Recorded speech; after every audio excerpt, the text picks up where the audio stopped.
कि हम लोग 2 सिस्टम्स करेंगे फिजियोलॉजी के, ठीक है, लेकिन आप लोगों ने थोड़ा सा इंसिस्ट किया, हम लोगों ने उसको थोड़ा सा एक्सटेंड किया है।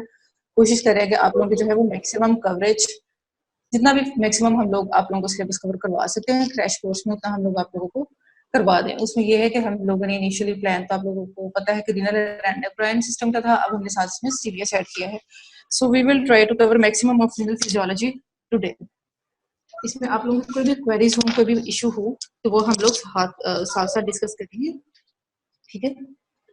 थोड़ी सी हम लोग डिस्कशन करेंगे, फिर उसके बाद क्वेश्चन आप लोगों के जो है वो लेते जाएंगे। सो बिस्मिल्लाहिर्रहमानिर्रहीम, let's start renal physiology. First thing that I am going to discuss briefly and shortly is body fluids and kidney. अब इसमें आप लोगों को अच्छी तरह से याद होगा that moving from the first at 60, 40 and 20. So 60% of the body weight is fluids, and out of that 40% is intracellular and 20% is extracellular. 60, 40, 20 का रूल फर्स्ट एक तो बड़ा अच्छा से लिखा हुआ है। Out of this 20% extra cellular fluid, यानी कि जो सेल से बाहर है, उसमें से इंटरस्टिशियल फ्लूइड और plasma. So interstitial fluid is 15% and plasma is 5%. This is pretty simple. This is just simple diagrammatic representation. You can see this is arteriole dominated with a red end. ठीक हो गया. This is a venule. So blood is entering from the arteriole all the way through the capillaries and going towards the venule. यहाँ पे जो है blood channels के अंदर क्या होगा, ब्लड के अंदर क्या है, सेल्स भी हैं और प्लाज्मा भी है. Plasma is blood without the cells, so उसके अंदर प्लाज्मा है, that is extracellular fluid. Then interstitium यानी कैपिलरीज, और जो बॉडी की एक्सचेंज सारी हो रही है इंटरस्टिशियम के साथ, उसमें आ भी रही है चीजें, जा भी रही है, दैट इज इंटरस्टिशियम. 15% फ्लूइड इसमें हो गया हमारा, 5% जो है वो प्लाज्मा में हो गया. Intracellular fluid is approximately 40%. हम लोगों ने वो भी डिस्कस कर लिया थी, उसी की जस्ट डायग्रामेटिक रिप्रेजेंटेशन है. Then I am not going to tell you about the calculations. मतलब 70 kg के लिहाज से calculations is pretty easy. 70 into 60 divided by 100 आपका जो है वो टोटल बॉडी फ्लूइड आ जाएगा, into 40 by 100 intercellular, into 20 by 100 आपका एक्स्ट्रा सेलुलर. ठीक है, क्योंकि टाइम मैनेजमेंट के लिए हम इसको थोड़ा सा क्विक रखेंगे. Daily intake and output of water कहाँ से होती है, इनटेक कहाँ से होता है. फ्लूइड जो हम लोग इंजेस्ट करते हैं through the oral cavity, from the metabolism भी आता है. ओरल कैविटी 2100 ml आता है and 200 from the metabolism. So total intake is approximately 2300. And output and input should match. Body की जितनी आउटपुट है इनपुट को उसके साथ मैच करना चाहिए. सो आउटपुट इज ऑल्सो 2300, लेकिन आउटपुट के सोर्सेज या आउटपुट के जो मेथड्स हैं वो थोड़े डिफरेंट है. स्किन के थ्रू इनसेंसिबल लॉस 350 ml होता है. समर सीजन है जिस तरह से आजकल, insensible loss of fluid body से स्टार्ट हो गया हुआ है, right. From the lungs respiration के दौरान 350 ml हो गया. 100 ml from sweat, 100 ml in the faeces and urine, 1400 ml. ये सारा रफ एस्टिमेट है. इसी तरह से एक्सरसाइज के साथ जो है वो एक्सरसाइज में यही होता है कि स्वेट में बहुत ज्यादा जाता है, आपको 5000 ml जा सकता है. सो एक्सरसाइज में आउटपुट बॉडी की बहुत ज्यादा इंक्रीज हो सकती है and input is according to injection of the fluid, right. Again diagrammatic representation यहाँ पे वही जो हमने कहा था. Person is 70 kg, so 70 into 5% of plasma is 3.5 litres. ठीक है, 3.5 लीटर हमारा प्लाज्मा हो गई. ये एक एवरेज बॉडी वेट 70 kg का जो एक एवरेज पर्सन है उसके लिहाज से हम लोग कैलकुलेशंस कर रहे हैं. इंटरस्टिशियल फ्लूइड जो है हमारा वो 10.5 ml. ये क्योंकि हमने किस तरह से कैलकुलेट किया, जस्ट 15% के अकॉर्डिंगली, राइट. इंट्रासेलुलर फ्लूइड जो है वो हमारा 28 लीटर टोटल हो गया. ठीक है, इसको हम लोगों ने किस तरह से किया था, 40% के accordingly. So this is easy, I hope. अच्छा, ये वाली स्लाइड आप लोगों ने अच्छी तरह से याद रखनी है. इसको मैंने शुरू में इसलिए लगाया है, मेजर एनाइंस एंड केटाइंस, क्योंकि हम लोग we are going to study the absorption and then secretion and ultimately excretion of different body fluids. Most important of them is anions and cations. Electrolytes जो है वो बॉडी में most important चीज है जो कि रीअब्सॉर्ब हो रही है, राइट. सो एक्स्ट्रासेलुलर फ्लूइड और इंट्रासेलुलर में कौन सी चीज ज्यादा होती है और कौन सी कम होती है।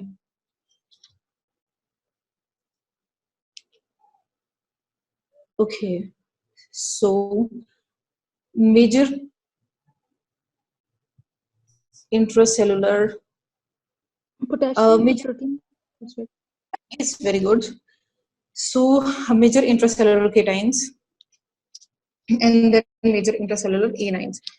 Major intracellular cations are potassium, magnesium, calcium. Although magnesium and calcium make very small, that is almost negligible part, but that doesn't mean we are going to ignore them. Plus a small part of sodium. On contrary, extracellular fluid cations are sodium, again small amount of potassium and calcium. अच्छा, intracellular में अब ए lines कौन कौन से जो है वो हमारे होते हैं। Most important A line is intracellular fluid, phosphate and other organic anions, then proteins, and a small proportion is through the bicarb, and in extracellular it's chloride and bicarb। अच्छा, इसको हमने थोड़ा सा इसलिए किया है क्योंकि एसिड बेस बैलेंस का आप लोग बहुत ज्यादा कहते हैं कि इशू, ऑल्दो हम उसको कल डिस्कस करेंगे, लेकिन ये इन क्वांटिटी सारा चलेगा, ठीक है। A9 गैप के अकॉर्डिंग हमारे एसिड बेस बैलेंस के क्वेश्चंस हल होते हैं।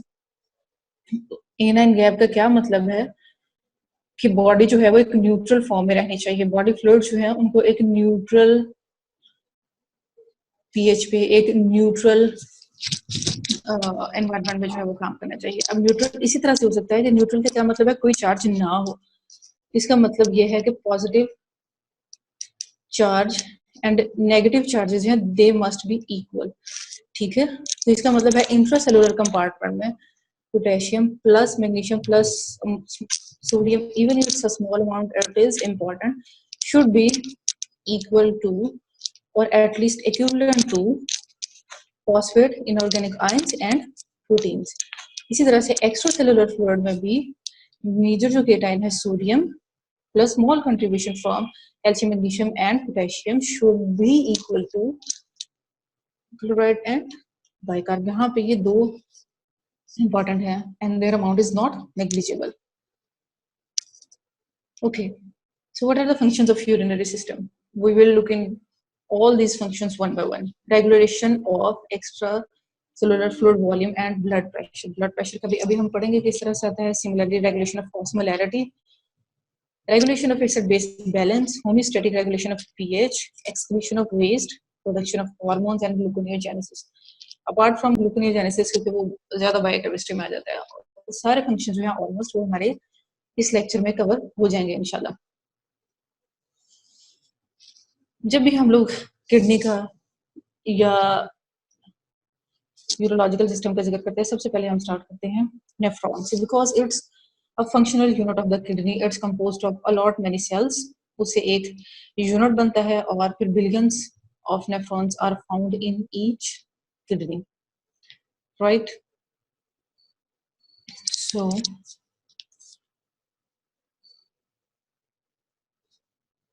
there are various parts of a nephron। यहाँ पे हम इसको थोड़ा सा इन-डेप्थ इसलिए डिस्कस करेंगे, ऑल्दो ये एनाटॉमी में आता है, लेकिन जब तक हमें नेफ्रॉन की समझ नहीं होगी कि वो क्या है, हमारे लिए फिजियोलॉजी को समझना भी थोड़ा मुश्किल हो जाएगा। सबसे पहला पार्ट जो आता है that is renal corpuscle. Renal corpuscle में दो चीजें आती हैं देन, दैट इज ग्लोमेरुलस, यहाँ पे बना हुआ है, और बोमन कैप्सूल जो इस डायग्राम में लेवल नहीं है, हम आगे इसको करेंगे, so don't worry about that. Then there is tubular section, उसमें प्रॉक्सिमल कॉन्वोल्यूटेड ट्यूब्यूल आता है, ये देखिए, ठीक है। Then there is loop of Henle which has thin and thick limbs, ठीक है। तो इसका जो है वो डिसेंडिंग लिम्ब है एंड असेंडिंग लिम्ब है, ठीक है।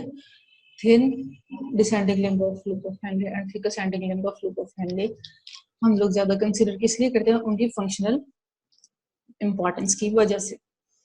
Then there is distal convoluted tubules, ये सारा का सारा ट्यूबुलर सिस्टम बन जाता है। डिस्टल कॉन्वोल्यूटेड ट्यूब्यूल को अगर आप देखें तो ये आया तो लूप ऑफ हेनले के बाद है, लेकिन ये यहाँ से ट्विस्ट करके वापस क्या है ग्लोमेरुलस की तरफ, this is a very important thing. अभी शायद आपको इसकी थोड़ी समझ ना आ रही हो, हम आगे आगे चलते जाएंगे तो इसकी समझ आ जाएगी, लेकिन यहाँ पे याद रखना है कि ये इसके बाद में आ रहा है, लेकिन ये ट्विस्ट करके वापस in close proximity to proximal convoluted tubule और ग्लोमेरुलस आ रहा है, क्योंकि यहाँ पे बहुत सारे काम हो रहे होते हैं और इसलिए बीसीटी का यहाँ पे काम है। And there are collecting ducts, collecting tubule में जो है वो कॉर्टिकल और मेडुलरी जो है वो हमारी आ जाती है। नेफ्रॉन्स की 2 टाइप्स होती हैं, हमें पता है। One is cortical nephrons and the other is juxtamedullary nephron. Simple इसमें यही उनकी लोकेशन का डिफरेंस आ जाता है। लुकोफेनले का जो मेजर पार्ट है juxtamedullary nephrons में, that is in renal medulla in juxtamedullary nephrons, and it's in renal cortex in case of cortical nephrons.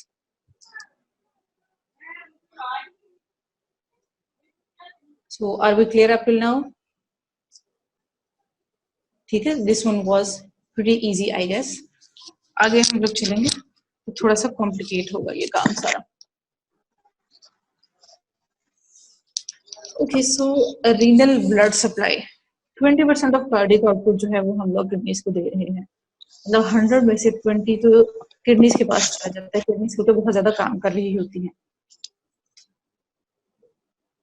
अच्छा, इसमें अब रीनल ब्लड सप्लाई जो है, इसमें सबसे पहले हम लोग क्विकली अगर देखेंगे, रीनल आर्टरी आती है। Renal artery is then divided into segmental artery. Approximately हमारे पास 10 सेगमेंटल आर्टरीज आ जाती हैं। Segmental arteries further branch into lobular arteries and then there are arcuate arteries and similar veins follow them. ठीक है, अब इसी तरह से ये हम लोगों ने दोबारा से उसी को किया है। यहाँ पे वाजा रेक्टा को आप लोगों ने याद रखना है, दीज पेरीट्यूबुलर कैपिलरीज। ठीक है, यहाँ पे सबसे पहले इंपॉर्टेंट जो आ जाती है blood vessels, these are glomerulus. ठीक है, यहाँ पे इनका हम लोगों ने किस लिए याद रखना है, फिल्ट्रेशन के लिए इनका रोल आएगा, हम लोग आगे पढ़ेंगे। ठीक है, तो आर्कुएट आर्टरी से सबसे पहले एंट्री ब्लड की होती है आफ्रेंट आर्टरी के through. Glomerulus simply tuft of capillaries है। देन ब्लड ये सारे के सारे रीनल कॉर्पसल से वुमेन कैप्सूल से निकलता है इफ्रंट आर्टरियोल्स के थ्रू। ठीक है, वहां से again small network of capillaries बनता है जिनको हम कहते हैं पेरीट्यूबुलर कैपिलरीज। इनका एक दूसरा नाम भी होता है जिसमें हम बहुत ज्यादा इंटरेस्टेड हैं, दैट इज वाजा रेक्टा। ठीक है, सो जस्ट ट्यूब्यूल, ट्यूब्यूल में 3 पार्ट थे, कॉन्वोल्यूटेड ट्यूब्यूल, लुकोफेनले, कॉन्वोल्यूटेड ट्यूब्यूल। उनको जो सराउंड कर रही हैं दे आर वाजा रेक्टा, right? Okay, so renal blood flow,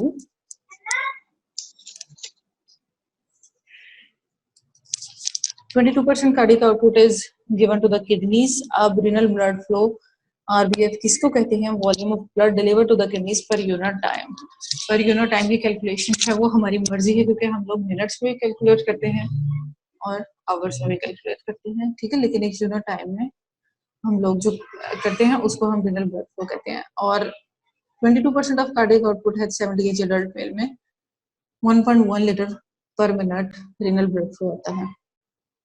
then there is renal plasma flow, volume of blood plasma delivered to the kidneys per unit time. ठीक है, ये पहले आरबीएफ जो है वो टोटल ब्लड है जो जा रहा है, और जो टोटल प्लाज्मा जा रहा है that is RPF, renal plasma flow.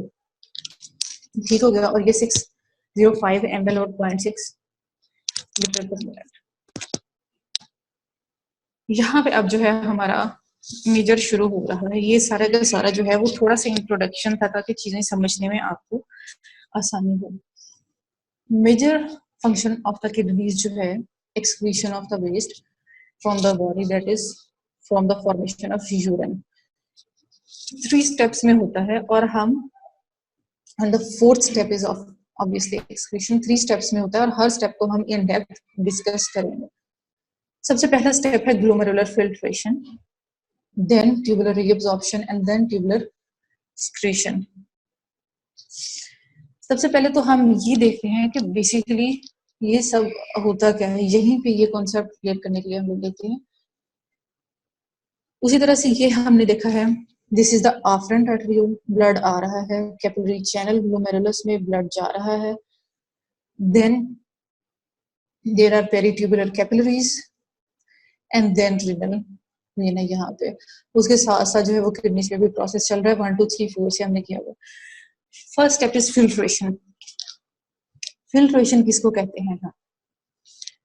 Filtration is to सीप थ्रू, ठीक है, ये उर्दू में अगर हम कहें तो छानना, to take out big particles from a certain solution. मतलब एक सोल्यूशन है जो कि यहाँ से ब्लड ने पकड़ा दिया है किडनीज को, किडनीज ने सबसे पहले उसमें से कुछ चीजें अलग करनी है, some thick matter, that is filtration, ठीक है।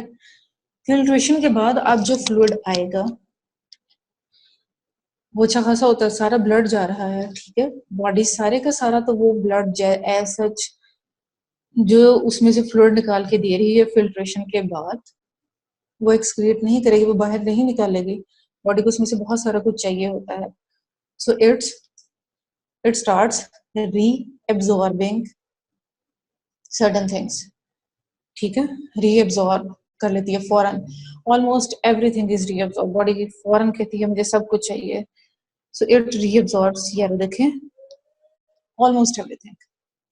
आफ्टर रीएब्सॉर्प्शन बॉडी डिसाइड्स कि अब इसमें से कुछ चीजें मुझे नहीं भी चाहिए, ठीक है, तो देन इट सिक्रेट्स जो नहीं चाहिए वो वापस भेज देती है ल्यूमन में, ल्यूमन ऑफ द नेफ्रॉन में।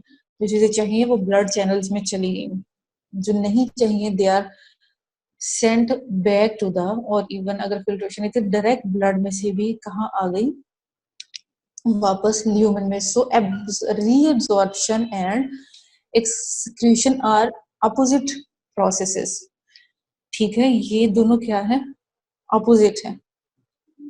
उसके बाद फिर एक्सक्रीशन होगी। अब ये एक्सक्रीशन किसकी होगी? फिल्ट्रेशन। फिल्ट्रेशन में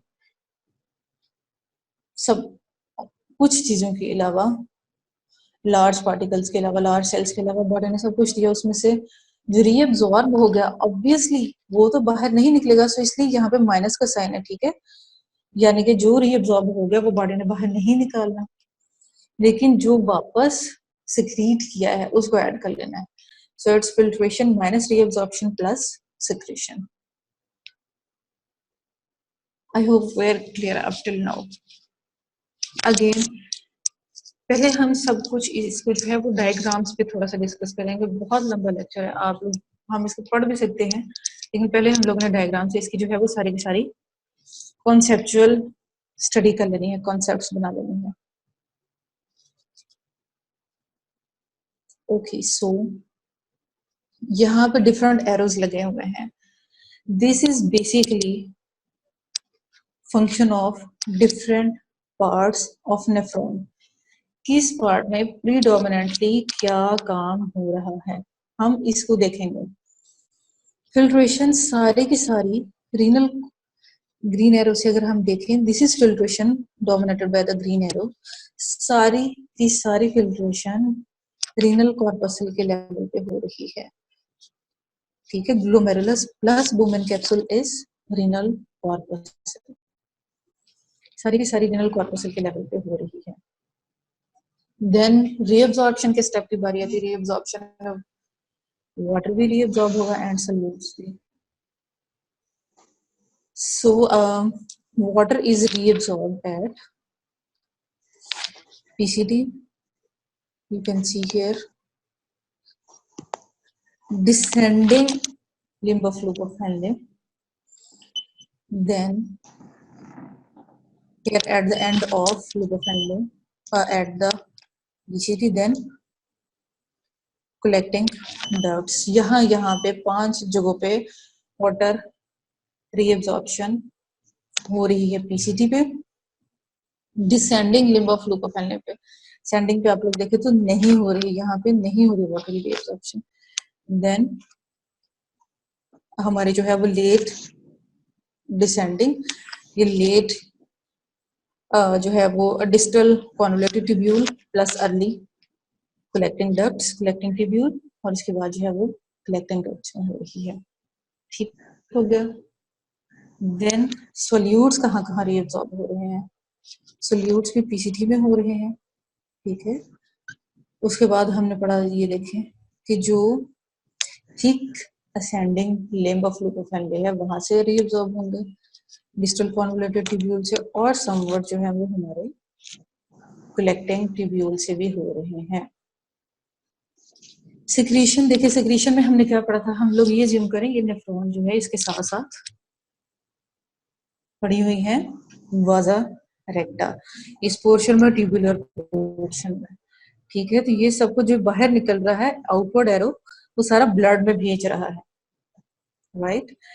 उसके बाद सिक्रीशन जो कि येलो एरो से है वो कहाँ कहाँ पे हो रही है, इवन पीसीटी में भी हो रही है, ठीक है, डीसीटी में भी हो रही है यहाँ पे, एंड कलेक्टिंग ट्यूब्यूल्स में, and then ultimately urine storage and elimination हो रही है। ठीक है, यहाँ पे हम लोग ये सिर्फ एक विदाउट एनी सोल्यूट्स, ये एक रफ स्केच था कि फिल्ट्रेशन कहाँ पे है, रीअब्जॉर्प्शन कहाँ पे है, और उसके बाद सिक्रीशन कहाँ पे है। Okay, so are we clear up till now? यहाँ तो कोई क्वेश्चन है किसी का? No question. Okay, that's very good. You assume you are speaking on behalf of everyone. ये थोड़ा सा हमने excretion rate of different substances, ये मैंने इसलिए ऐड किया है क्योंकि this is usually your MCQs. ठीक है, अब ये डिफरेंट इसमें सिनेरियोज बने हुए हैं, सिनेरियोज में हम देखेंगे कि क्या क्या हो रहा है और ये किस किस सिचुएशन में होता है। सबसे पहला सिनेरियो जो है, ये फिल्ट्रेशन हो रही है, फिल्ट्रेशन के बाद नो रीअब्जॉर्प्शन, नो सिक्रीशन, सब कुछ जो है वो डायरेक्ट यूरिन में चला जाता है। That is an example of creatinine. जितना फिल्टर हुआ उतना ही एक्सक्रीट हो गया। हमने पीछे मैंने आप लोगों को बताया कि जो फिल्टर होता है ऑलमोस्ट सारा रीअब्सॉर्ब हो जाता है, ऑलमोस्ट। अब जो ऑलमोस्ट रीअब्सॉर्प्शन के बाद थोड़ा सा माइनर बच गया है, that is excreted directly. Example है क्रेटिनिन। ठीक है, फिर एक और सिनेरियो क्या हो सकता है, एक और सिनेरियो ये हो सकता है कि इसमें तो एक्सक्रीशन और filtration is equal. Another scenario is कि एक्सक्रीशन ज्यादा है और एज कंपेयर टू एक्सक्रीशन कम है एज कंपेयर टू फिल्ट्रेशन, मतलब फिल्ट्रेशन बहुत ज्यादा हो रही है एक चीज की, लेकिन वो सारा रीअब्सॉर्ब हो रहा है। ये देखिए, ये यहाँ पे उसने बताया है कि ये जा रहा है ब्लड वेसल में, रीअब्सॉर्ब हो रहा है, और फिर लेफ्ट ओवर जो है वो जा रहा है यूरिन में। ये एग्जांपल है मोस्ट ऑफ द इलेक्ट्रोलाइट्स की। बॉडी को इलेक्ट्रोलाइट्स की बहुत जरूरत होती है और इनके एक्सक्रीट बहुत सोच समझ के करती है। ठीक हो गया, ये एक सिनेरियो ये हो गया। मैम ये रीअब्सॉर्ब नहीं हो रहा होगा ना? सॉरी मैम जो ये फिल्टर हो रहा होगा ये सारा एक्सक्रीट हो रहा होगा ना, कैटोनिन जो है। हाँ बिल्कुल, that is not being reabsorb, exactly ये तो हमने डिस्कस किया। ये देखे ना, ये रीअब्सॉर्ब नहीं हो रहा है, यहाँ पे जो भी फिल्टर हो रहा है सारा सारा जा रहा है, और जो रीअब्सॉर्ब हो जाता है that is excretion rate is very low then the filtration rate, उसमें एक्सक्रीशन रेट कम होगा। That is in case of electrolytes. ठीक है, ठीक जी, क्लियर, गुड। अच्छा, उसके बाद थर्ड सिनेरियो क्या हो सकता है, एक्सक्रीशन रेट इज 0, यानी बॉडी सारे का सारा रीअब्सॉर्ब कर रही है, बिल्कुल भी किसी चीज को एक्सक्रीट नहीं करी। यहाँ पे देखिए, ये यहीं पे सारा जो है वो रीअब्सॉर्ब हो गया है, और अगर हम नीचे देखें एक्सक्रीशन की तरफ तो दैट इज एम्प्टी, कुछ भी एक्सक्रीट नहीं हो रहा। That is amino acids and glucose, body को वर्क करने के लिए न्यूट्रिएंट्स चाहिए। सो ग्लूकोज और अमाइनो एसिड्स ये बिल्कुल भी बॉडी से नहीं जाने देती, राइट। Excretion rate is 0। इसी तरह एक और सिनेरियो में क्या हो सकता है कि एक्सक्रीशन रेट जो है that is equal to filtration rate plus secretion rate, यानी मैंने पीछे भी जैसे बताया आप लोगों को, इसीलिए बार बार मैं चीजों को रिपीट कर रही हूँ कि बेसिक चीजें क्लियर होंगी तो आगे बहुत आसान होगा। कि फिल्ट्रेशन में सारा फ्लूइड ऑलमोस्ट रिएब्सॉर्ब हो रहा है, ठीक है, लेकिन ये जरूरी नहीं है कि सारे का सारा जो हमारा एंड पे यूरिन प्रिपेयर हो रहा है वो फिल्ट्रेशन से आ रहा हो। ब्लड डायरेक्टली भी तो भेज रहा है ना, ठीक है। हर स्टेप पे आर्टरीज जो साथ अटैच्ड हैं, वेन्स अटैच्ड हैं, कैपिलरीज अटैच्ड हैं, उनका पर्पस यही है। तो कुछ जो है वो फिल्टर नहीं भी हो रहा, ब्लड डायरेक्टली ब्लड में डिटेक्ट करता है और उसको बगैर फिल्टर कराए डायरेक्टली ल्यूमन में भेज देता है एक्सक्रीशन के लिए, ठीक है। तो इसमें क्या होता है, excretion rate is filtration rate plus excretion rate. ये किसमें होता है, ऑर्गेनिक एसिड्स में and bases that are present in blood. Audio clear है सबको? I am getting message that there is issue with audio. Anyone? No issue.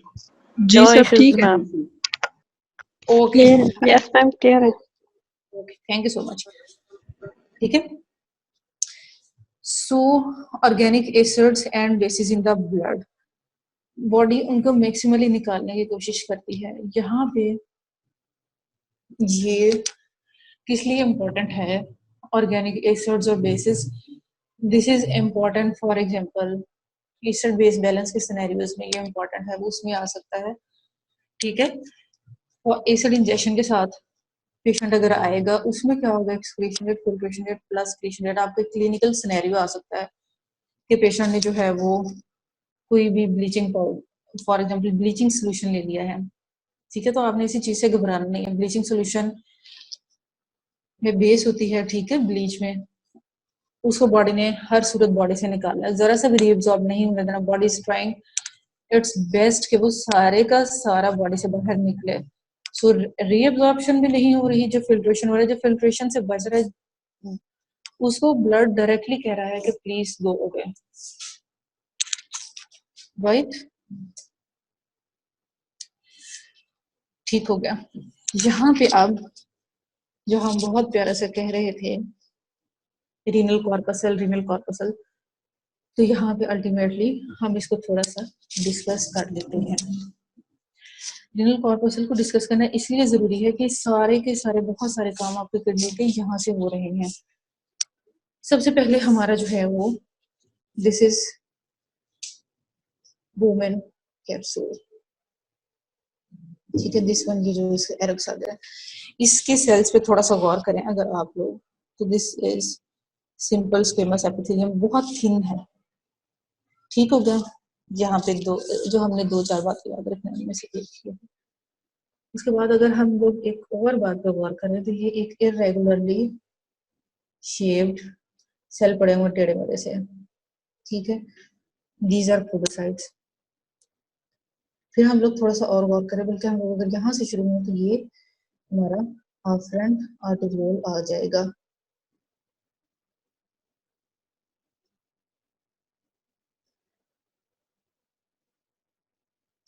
Okay. आफ्रेंट arteriole आ गया हमारा, ठीक है। देन उसी तरह से हमारा टफ्ट ऑफ कैपिलरीज यहाँ पे बनेगा, ये सारा ग्लोमेरुलस बन गया, ठीक है। This is rather efferent arteriole, so just उसके एरो के साइन की वजह से यहाँ से उसने वो शो किया, वो कभी निकला, लेकिन हम इसको डायग्रामेटिक रिप्रेजेंटेशन किसी तरह से भी कर सकते हैं, और दिस इज इफ्रंट आर्टेरियोल, ठीक है। यहाँ पे ये जो एक स्ट्रक्चर बना हुआ है, ये मैंने आप लोगों से कहा था कि आप लोगों ने याद रखना है कि डीसीटी एंड पे ट्विस्ट होके वापस आ रहा है पीसीटी की तरफ। So this is basically terminal portion of tube of Henle, उसके बाद डीसीटी स्टार्ट होता है। डीसीटी में यहाँ पे ये मॉडिफाइड सेल्स होते हैं, जिनको हम क्या कहते हैं, macular densa cells. Macular densa cells के अलावा यहाँ पे पड़े हुए हैं, ये वाला जो एरो है यहाँ पे, ये ग्रेनुला, ग्रेनुलोजा या ग्रेनुलर सेल्स पड़े हुए हैं, ठीक हो गया। देन यहाँ पे बहुत सारी नर्व एंडिंग्स पड़ी होती हैं, ठीक है, ये सारी चीजें यहाँ पे किस लिए ये इस पे हमने एम्फोसाइज किया क्योंकि ये जक्स्ट्रा ग्लोमेरुलर अपरेटस है, राइट। इसलिए इस पे जो है वो हम लोगों ने एम्फेसिस किया है। इसके आगे जाके बहुत सारे फंक्शन आएंगे, अभी हम इसका याद होगा तो आगे जाके हम इसके देखते जाएंगे। ओके, यहाँ तक क्लियर है? Yes ma'am. ओके जी गुड। मैम। ये मैं बार बार इसलिए पूछ रही हूँ क्योंकि शुरू वाले पे हम थोड़ा सा टाइम लेंगे, उसके बाद ये बहुत क्विकली हम आगे जाएंगे।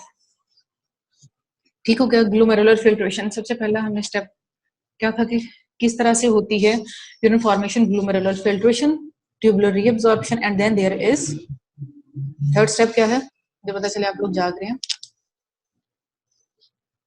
सिक्रीशन। secretion, वेरी गुड, ठीक है। Secretion. Again tubular secretion and then there is excretion, very good. सबसे पहला स्टेप है ग्लोमेरुलर फिल्ट्रेशन। फर्स्ट स्टेप हो गया फिल्ट्रेशन, बैरियर से गुजरना है। अब वही जो हमने पीछे इसीलिए डिस्कस किया था, हमारे पास पीछे क्या क्या पड़ा, एंडोथेलियम पड़ी थी यहाँ पे, यहीं पे, ठीक है, ये यहाँ पे, अच्छा ये यहाँ पे एरोस आप लोग ना कीजिएगा, ये एक मिनट,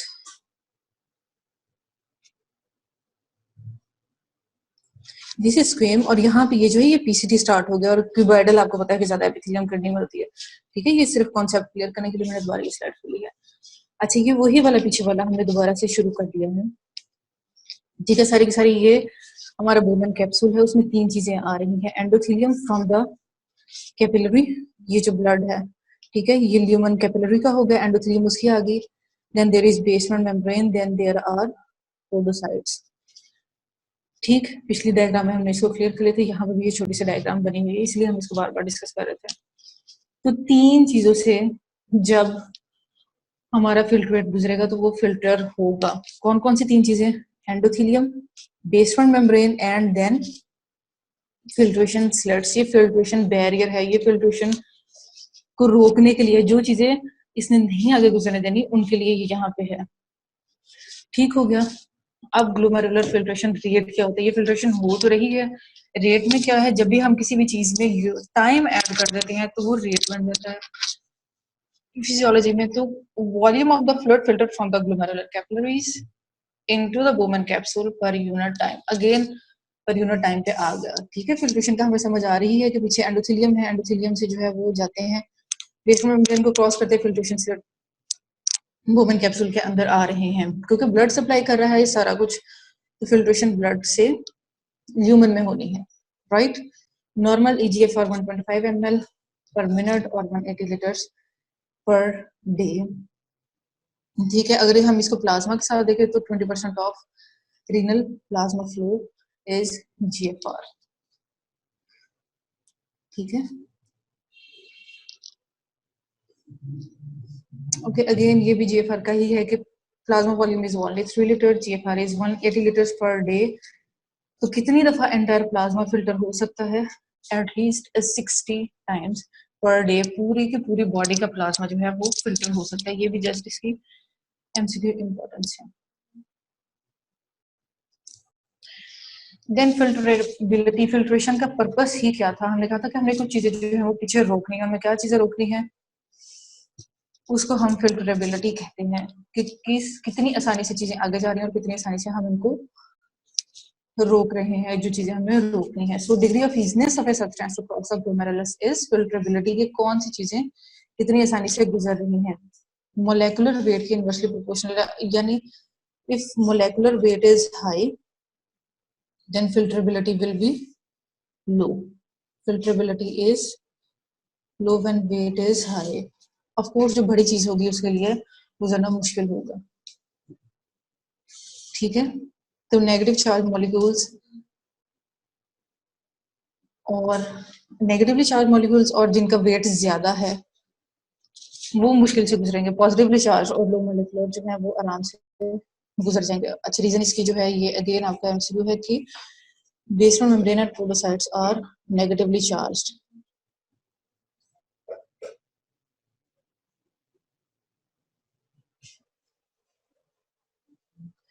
अब ग्लोमेरुलर फिल्ट्रेट की कंपोजिशन क्या होती है, क्या क्या चीजें जो है वो हमने पीछे रोकी थी, जो हमने कहा था कि हम पीछे रोकेंगे, फिल्ट्रेबिलिटी जिन चीजों की हुई थी, कि फिल्ट्रेबिलिटी कितनी इजी से गुजर गई थी, और जो इजी नहीं थे जिनकी फिल्ट्रेबिलिटी वो पीछे रह गई थी, तो वो क्या क्या पीछे रह गया है, प्रोटीन्स रह गई हैं, सेलुलर एलिमेंट्स लाइक आरबीसीज, डब्ल्यूबीसीज एंड प्लेटलेट्स। ठीक है, अगेन एमसीक्यूज में आता है कि जो हमारा ग्लोमेरुलर फिल्ट्रेट है उसमें और प्लाज्मा में क्या डिफरेंस होता है, या समटाइम्स हमारे पास आता है एमसीक्यू के ब्लड में और ग्लोमेरुलर फिल्ट्रेट में क्या डिफरेंस आता है। तो answer is in front of you, it is protein free. ठीक है, प्लाज्मा में जो है वो आपके प्रोटीन्स प्रेजेंट होती हैं, इसी तरह से जो है वो ब्लड से इसका डिफरेंस है, इट इज सेल फ्री, कोई आरबीसीज, कोई डब्ल्यूबीसीज, कोई प्लेटलेट्स इसमें नहीं होते। और बाकी जो है सॉल्ट्स, ऑर्गेनिक मॉलिक्यूल्स, ये सब कुछ जो है वो ऑलमोस्ट प्लाज्मा जैसे होते हैं। ठीक है, small exceptions calcium fatty acids, इनको आप इग्नोर कर सकते हैं। हमने बस यही बात याद रखनी है कि जो बाकी other salts and organic molecules होते हैं, इन चीजों के अलावा वो ऑलमोस्ट प्लाज्मा जैसे ही इसमें होते हैं सारे के सारे, क्योंकि हमने कहा है कि एब्जॉर्ब फिल्टर होके रीअब्जॉर्प्शन के लिए तैयार होते हैं। यहाँ पे अब जो है ग्लोमेरुलर फिल्ट्रेशन किस किस तरह से जो है वो होती कैसे है, कौन सी ड्राइविंग फोर्सेस हैं। फिल्ट्रेशन जो है वो खुद ब खुद ही हो जाती है उन पोर्स के थ्रू। ठीक है, पोर्स तो पड़े हुए हैं, कैपिलरीज भी वहां पे पड़ी हुई है, तो वो खुद ब खुद ही हो जाती हैं, या कोई चीज उनको ड्राइव करती है। प्रेशर ग्रेडियंट जो है वो बेसिकली इनको ड्राइव कर रहा होता है। प्रेशर ग्रेडियंट जो है वो दो तरफ से बन रहा होता है, एक तरफ कैपिलरीज है और एक तरफ हमारा बोमन कैप्सूल है। ठीक है, कैपिलरीज और बोमन कैप्सूल के बीच में एक ग्रेडियंट बनता है, क्योंकि इसने सॉरी ब्लड से ल्यूमन में आना है, तो कैपिलरीज से कैप्सूल के अंदर आना है।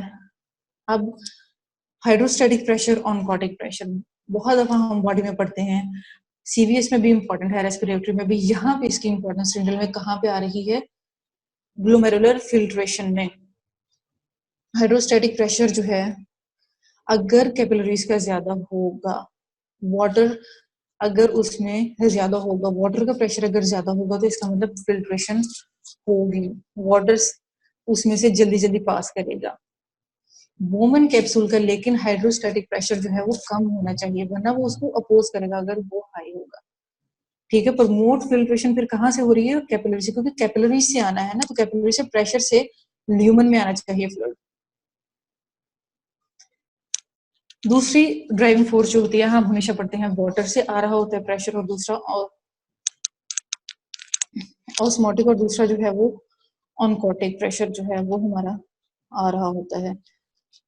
ठीक है, प्रोटीन जो है वो हमें पता है कि नहीं फिल्टर हो रही होती, तो प्रोटीन जो है वो जब खुद नहीं फिल्टर हो रही होती तो वो फिल्ट्रेशन को भी अपोज करती हैं। इसीलिए जो प्रोटीन्स काइंडली है जी को थोड़ा स्टेबल रखिए, थोड़ी फ्रिक्शन आ रही है ऑडियो में ना। Okay, thank you. इसलिए मैं बार बार पूछ रही थी, उसको मुझे थोड़ा सा लग रहा था। काफी जो है आ रही है, इसको थोड़ा सा स्टेबल कर लें तो इट विल बी फाइन। अभी ठीक है, अभी ठीक है, अभी मैं इसलिए पूछ रही हूँ कि मैं यहाँ पे इसको स्टेबल रखूँ ना। हाँ जी अभी ठीक है। Okay, thank you.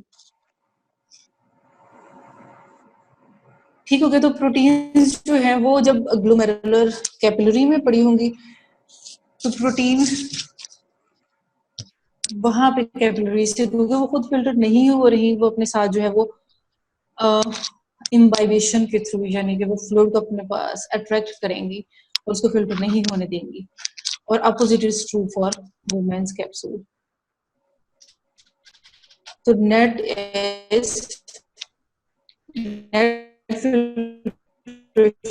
प्रेशर जो है वो हमारा इसी तरह से बन गया। सबसे बड़ी forces glomerular hydrostatic pressure 60 millimetre minus glomerular oncotic pressure.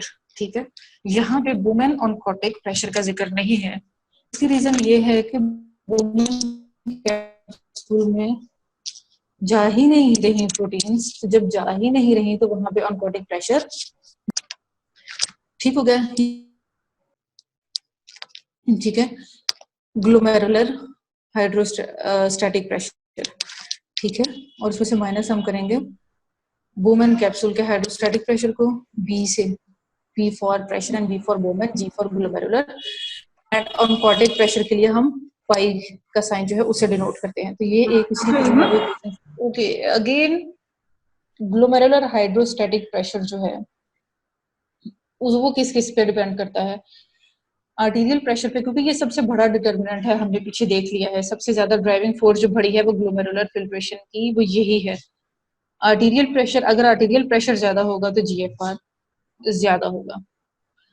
Then दूसरा फैक्टर है आफ्रंट आर्टीरियोलर रेजिस्टेंस। अगर आर्टीरियोलर रेजिस्टेंस होगी, सबसे ज्यादा बॉडी में जो रेजिस्टेंस हमें आती है वास्कुलेचर में, that is from the arterioles, तो सबसे मैक्सिमम यहीं से आ रही होती है। तो आफ्रंट आर्टीरियोलर रेजिस्टेंस पे जीएफआर डिपेंड करता है और इफ्रंट आर्टीरियोलर रेजिस्टेंस पे।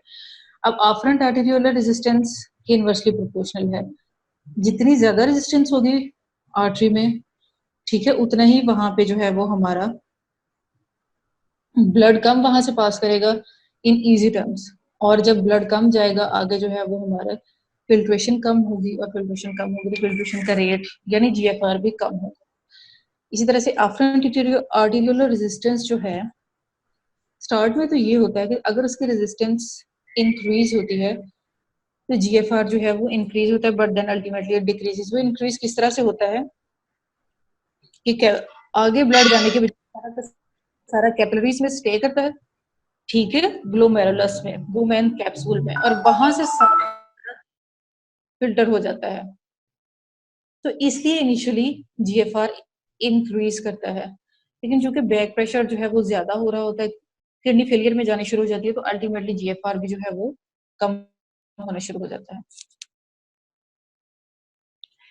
देन फिल्ट्रेशन फ्रैक्शन, ये क्या होती है? GFR divided by renal plasma flow, simply ratio है, ठीक है। आपने इसको इसी तरह से में याद रखना है कि जीएफआर और रीनल प्लाज्मा फ्लो अगर हम लोग लेंगे तो वो फिल्ट्रेशन फ्रैक्शन आ जाएगी। अगेन ये एक इक्वेशन है और इसकी इंपॉर्टेंस जो है वो क्या है कि increasing the filtration fraction also concentrates the plasma proteins and raises the glomerular colloid osmotic pressure.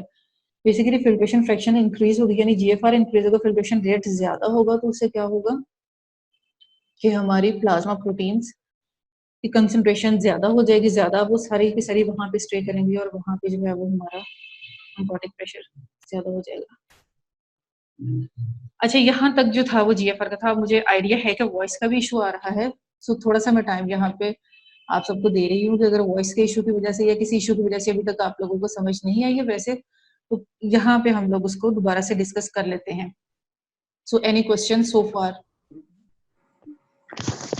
Ma'am sir please ये बता दें GFR is directly proportional to equivalent और इक्विवेलेंट, मुझे क्लियर नहीं हुआ। अच्छा देखो, सिंपल टर्म्स में हम उस स्लाइड पे नहीं जाते, सिंपल देखो, प्रेशर ज्यादा है आर्टरी का, ठीक है, तो जब प्रेशर ज्यादा है वहां पे फिल्ट्रेशन ज्यादा होगी और ठीक है। जी मैम। उसके बाद जो है रेजिस्टेंस,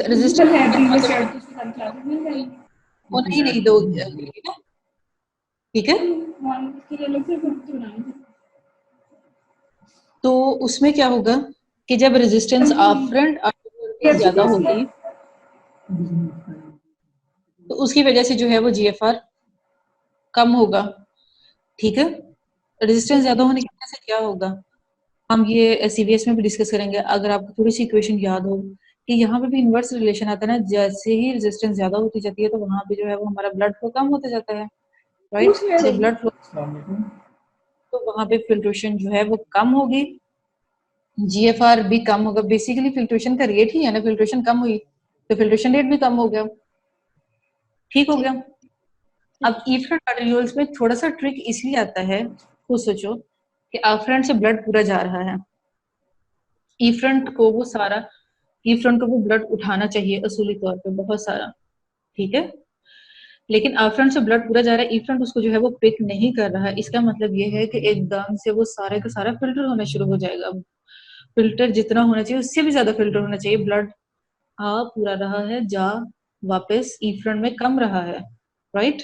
तो फिल्ट्रेशन एकदम से इंक्रीज होगी, लेकिन वो इतनी ज्यादा फिल्ट्रेशन जब इंक्रीज होती है तो वो आप खुद सोचिए, that is beyond the physiological capacity of women's capsule renal corpuscle और नेफ्रॉन, तो आपकी किडनी फेलियर आनी शुरू हो जाती है।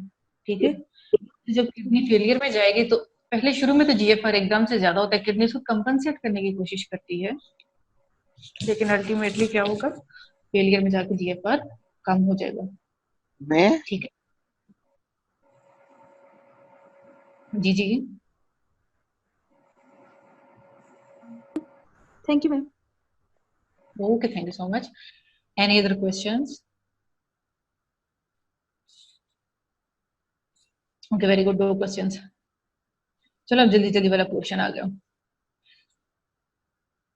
अच्छा जी, जीएफआर जो है उस पर बहुत सारे फैक्टर्स जो हैं वो करते हैं। हॉर्मोन्स का जीएफआर पे क्या असर होता है?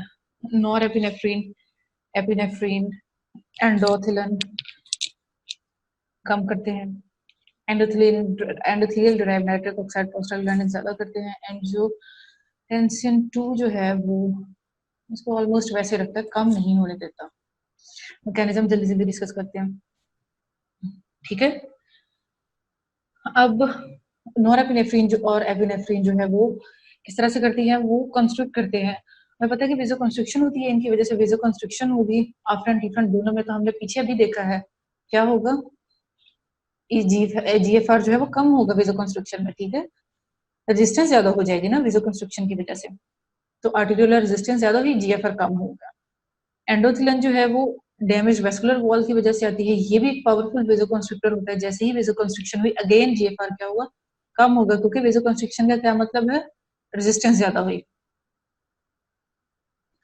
नाइट्रिक ऑक्साइड क्या होता है, अपोजिट होता है, ये क्या करता है, ये वेजो डायलिटेशन करता है, जहां पे भी रिलीज होता है, एंडोथेलियम से रिलीज होता है। जब ये वेजो डायलिटेशन करेगा, रीनल वेस्कुलर रेजिस्टेंस डिक्रीज हो जाएगी, आर्टरिकल ल्यूमन बड़ा होगा, रेजिस्टेंस कम हो जाएगी और जीएफआर इंक्रीज हो जाएगा। प्रोस्टाग्लैंडिन और ब्रेडिकाइनिन्स क्या करते हैं, ये भी वेसोडाइलेटर्स है और ये भी जीएफआर को क्या करते हैं, इंक्रीज करते हैं। ठीक है, अब यहाँ पे क्या होता है, यहाँ पे ये एक क्लिनिकल इंपॉर्टेंस इसकी कहाँ पे आती है कि ये तो है अब बहुत अच्छे, मतलब एक अब बहुत अच्छा सा हमने मैकेनिज्म पढ़ लिया कि जीएफआर तो ज्यादा कर रहे हैं, लेकिन यूजुअली नॉर्मल रूटीन में जब हम लोग ले रहे होते हैं एस्पिरिन, कैंसिड, कुछ भी और ले रहे होते हैं, डाइक्लोरान ले रहे होते हैं, तो उसका जीएफआर पे मिनिमल इफेक्ट होता है। लेकिन अगर स्ट्रेसफुल कंडीशंस हैं, वॉल्यूम डिप्लीशन है, ठीक है, तो उसकी वजह से फिर ये होता है कि हम लोग जब एस्पिरिन लेते हैं या डाइक्लोरान लेते हैं कुछ इस तरह से, तो वो प्रोस्टाग्लैंडिन सिंथेसिस को इनहिबिट करती है। ये हम लोगों ने उस दिन पेन किलर्स में भी पढ़ा था कि एस्पिरिन जो है वो प्रोस्टाग्लैंडिन पे करती है, ये बाकी जो है वो कॉक्स2, और उसका अल्टीमेट इफेक्ट तो ये होता है ना कॉक्स2 इनहिबिटर्स का, कि वो प्रोस्टाग्लैंडिन कम हो गया, हमारे पेन रिलीफ हो गया। पेन रिलीफ तो होगी, लेकिन उससे ये होता है कि जीएफआर कम होगा, क्योंकि बॉडी ऑलरेडी अंडर स्ट्रेस होती है, वॉल्यूम बॉडी में ऑलरेडी जब कम होता है तो वहां पे फिर वेसोडाइलेटेशन भी नहीं होने देती, प्रोस्टाग्लैंडिन नहीं रिलीज होने देती जब एस्पिरिन या बाकी पेन किलर्स, तो उसकी वजह से जीएफआर कम हो सकता है, और उसकी वजह से जो है वो बॉडी एक्यूट किडनी इंजरी का शिकार हो सकती है, एक्यूट रीनल फेलियर में जा सकती है। एंजियोटेंसिन जो है इसको हम लोग बाद में डिस्कस करेंगे, ये आ गया बाद हमारा। ठीक है, ये वाली स्लाइड पे हम बाद में जाते हैं। अब क्या होता है, रीनन एंजियोटेंसिन एल्डोस्टेरोन सिस्टम हम लोग बार बार पढ़ते हैं, और मैंने आपसे कहा था कि आप लोगों ने याद रखना है जक्स्ट्रा ग्लोमेरुलर अपरेटस को। यहाँ पे इसकी इंपॉर्टेंस जो है आगे है। पहले हम दोबारा से डायग्राम देखते हैं, ठीक है, बार बार डायग्राम देखती हैं हमने। यहाँ पे ये देखिए आफ्रंट आर्टेरियोल जा रहा है, ठीक है, आफ्रंट आर्टेरियोल से ब्लड गया ग्लोमेरुलस में, ये सारा कैपिलरीज में गया, यहाँ से जो है वो ब्लड बाहर आ गया। डीसीटी ने यहाँ पे जो है वो स्पेशलाइज्ड सेल दिए, वैसे तो क्यूबॉइडल होते हैं, यहाँ पे वो समवट कोलम्बर सेल से होते हैं, जिनको हम मैकुला डेंसा कहते हैं। मैकुला डेंसा का अब ये काम है, ये डिटेक्ट करती है सोडियम कंसंट्रेशन को, जो इसके पास फिल्ट्रेट आ रहा होता है उसमें सोडियम कंसंट्रेशन को इसने डिटेक्ट करना होता है। सोडियम कंसंट्रेशन पूरा है, मैकुला डेंसा आराम से बैठा हुआ है। जैसे ही सोडियम कंसंट्रेशन कम होती है यहाँ से रेनन रिलीज होता है। ठीक हो गया। तो ये मैकुला डेंसा का क्या काम है? रेनन रिलीज का। दूसरी यहाँ पे एक और चीज पड़ी हुई होती है, ठीक है, जिनको हम कहते हैं बैरो रिसेप्टर्स। ठीक है, बैरो रिसेप्टर्स क्या करते हैं? बीपी को डिटेक्ट करते हैं। बीपी जैसे ही कम लगता है, अगेन बैरो रिसेप्टर्स भी क्या करते हैं? मैकुला डेंसा सेल्स को एक्टिवेट कर देते हैं। तीसरी चीज है, यहाँ पे मैंने आप लोगों से कहा था कि यहाँ पे बहुत सारी जो है वो नर्व एंडिंग्स पड़ी हुई होती हैं। ठीक है, ये यहाँ पे ये वाली जो स्पेस है हमारी, ये जक्स्ट्राग्लोमेरुलर सेल्स है ना, जो यानी ग्लोमेरुलाई के एडजेसेंट, यही पे इन सेल्स को सबको यहाँ पे जो है वो नर्व एंडिंग्स ने क्या किया होता है? एनकेस किया होता है। अब ये नर्व एंडिंग जो है ये सिंपैथेटिक सिस्टम से आ रही होती हैं। सिंपैथेटिक, ठीक है, सिंपैथेटिक सिस्टम से आ रही होती है और इस पे होते हैं beta 1 adrenergic receptors. Beta 1 adrenergic receptors क्या करते हैं? बीटा 1 एड्रेनर्जिक रिसेप्टर जो हैं वो भी डिटेक्ट करते हैं हमारे ब्लड प्रेशर को। ठीक है, ब्लड फ्लो को बेसिकली जो यहाँ से जा रहा है आफ्रेंट आर्टेरियोल से, ठीक है, ब्लड वॉल्यूम। तो अगर ब्लड वॉल्यूम कम है तो वो भी क्या करेंगे? वो भी मैकुला डेंसा सेल्स को एक्टिवेट कर देंगे। अब यहाँ पे मैं बार बार क्यों कह रही हूँ कि मैकुला डेंसा सेल जो है ये यहाँ पे इम्पोर्टेंट है, मतलब ये तीन मैकेनिज्म जो है ना वो हमारे पास आ गए। अब इन तीन मैकेनिज्म्स के बाद होना क्या है? होना ये है कि हमारे रेनिन की रिलीज होनी है। ठीक है, तीन चीजें मैंने आप लोगों को यहाँ पे बताई हैं। और फिर रेनिन की रिलीज के बाद क्या होगा? ठीक है, ये देखते हैं हम। सबसे पहले वही है कि डिक्रीज आर्टीरियल प्रेशर आ गया, उसकी वजह से decreased glomerular hydrostatic pressure, decrease GFR, decrease macular densa. ये बेसिकली सारे का सारा क्या है? इंटरकनेक्टेड है। इंटरकनेक्टेड होने के बाद यहाँ पे हुआ क्या है कि सोडियम क्लोराइड कम हुई, मैकुलर डेंसा ने डिटेक्ट की। ठीक है, जब हमारी ब्लड फ्लो कम हुआ तो वो किसने डिटेक्ट की? सिंपैथेटिक नर्व एंडिंग्स ने बीटा 1 रिसेप्टर्स पे। और इसी तरह से जो हमारा ब्लड प्रेशर कम हुआ वो किसने डिटेक्ट किया? वो हमारे बैरो रिसेप्टर्स ने डिटेक्ट किया।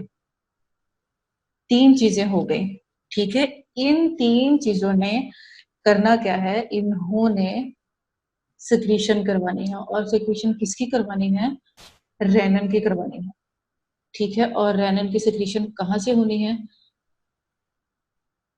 ये हमारे सेल्स पड़े हुए हैं।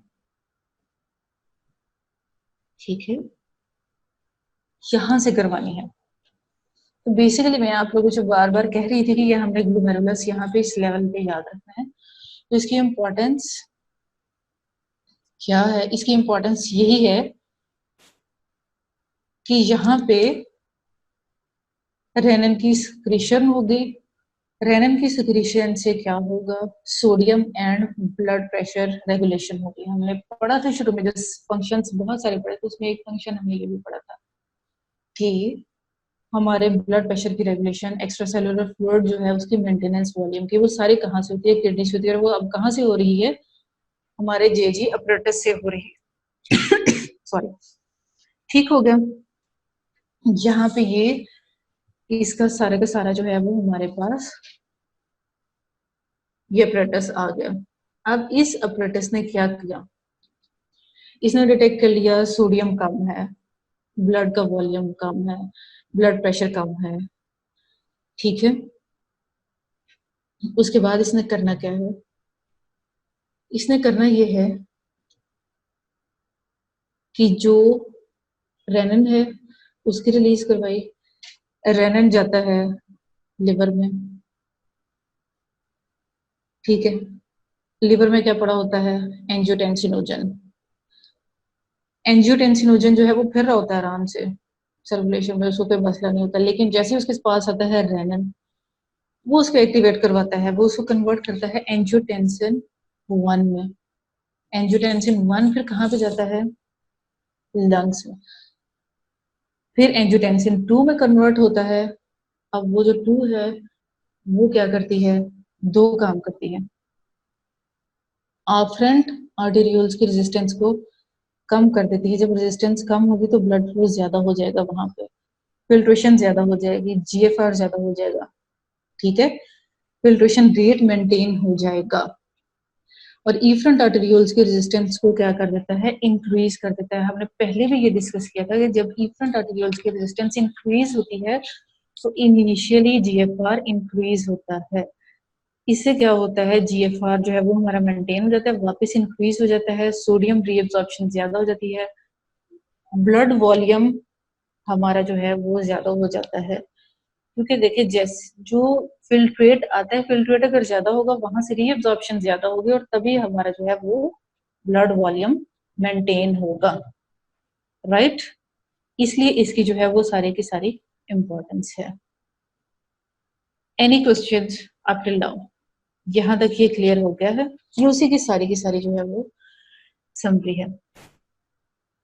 इसको पढ़ने की ऐसे हमें जरूरत नहीं क्योंकि हमने ये डिस्कस कर लिया। So any questions?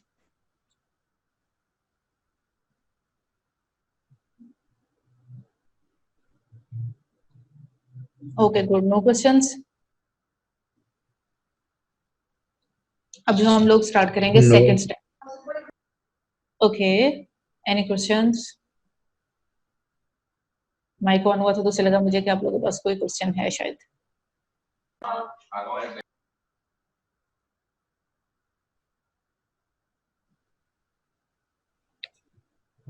Know questions?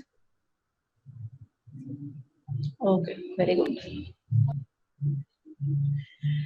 फिर से वही वाली डायग्राम है, ठीक है। हर स्टेप से पहले ये वाली डायग्राम जो है वो मैंने जरूर लगानी है और आप लोगों को फिर से याद करवानी है।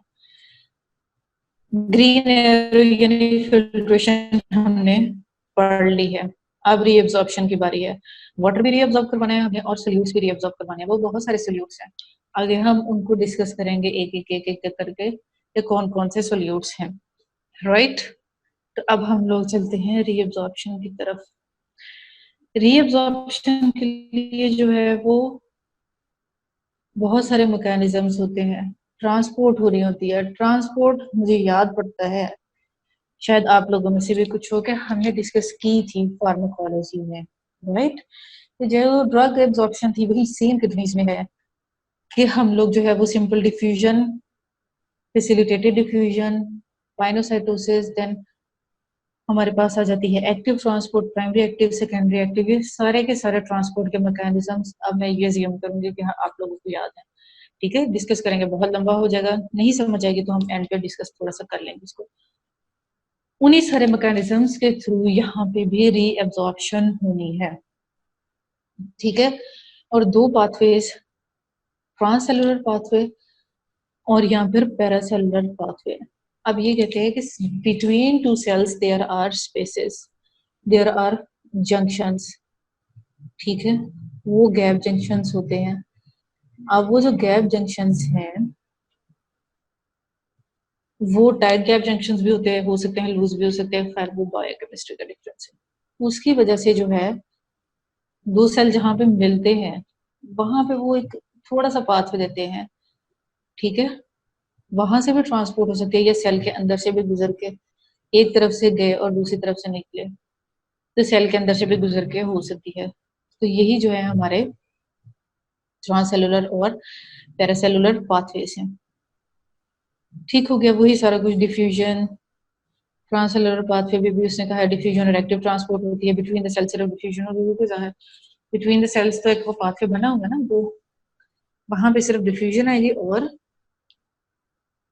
बाकियों में डिफ्यूजन भी आएगी, एक्टिव ट्रांसपोर्ट भी आएगी, बाकी सारी चीजें भी आएंगी।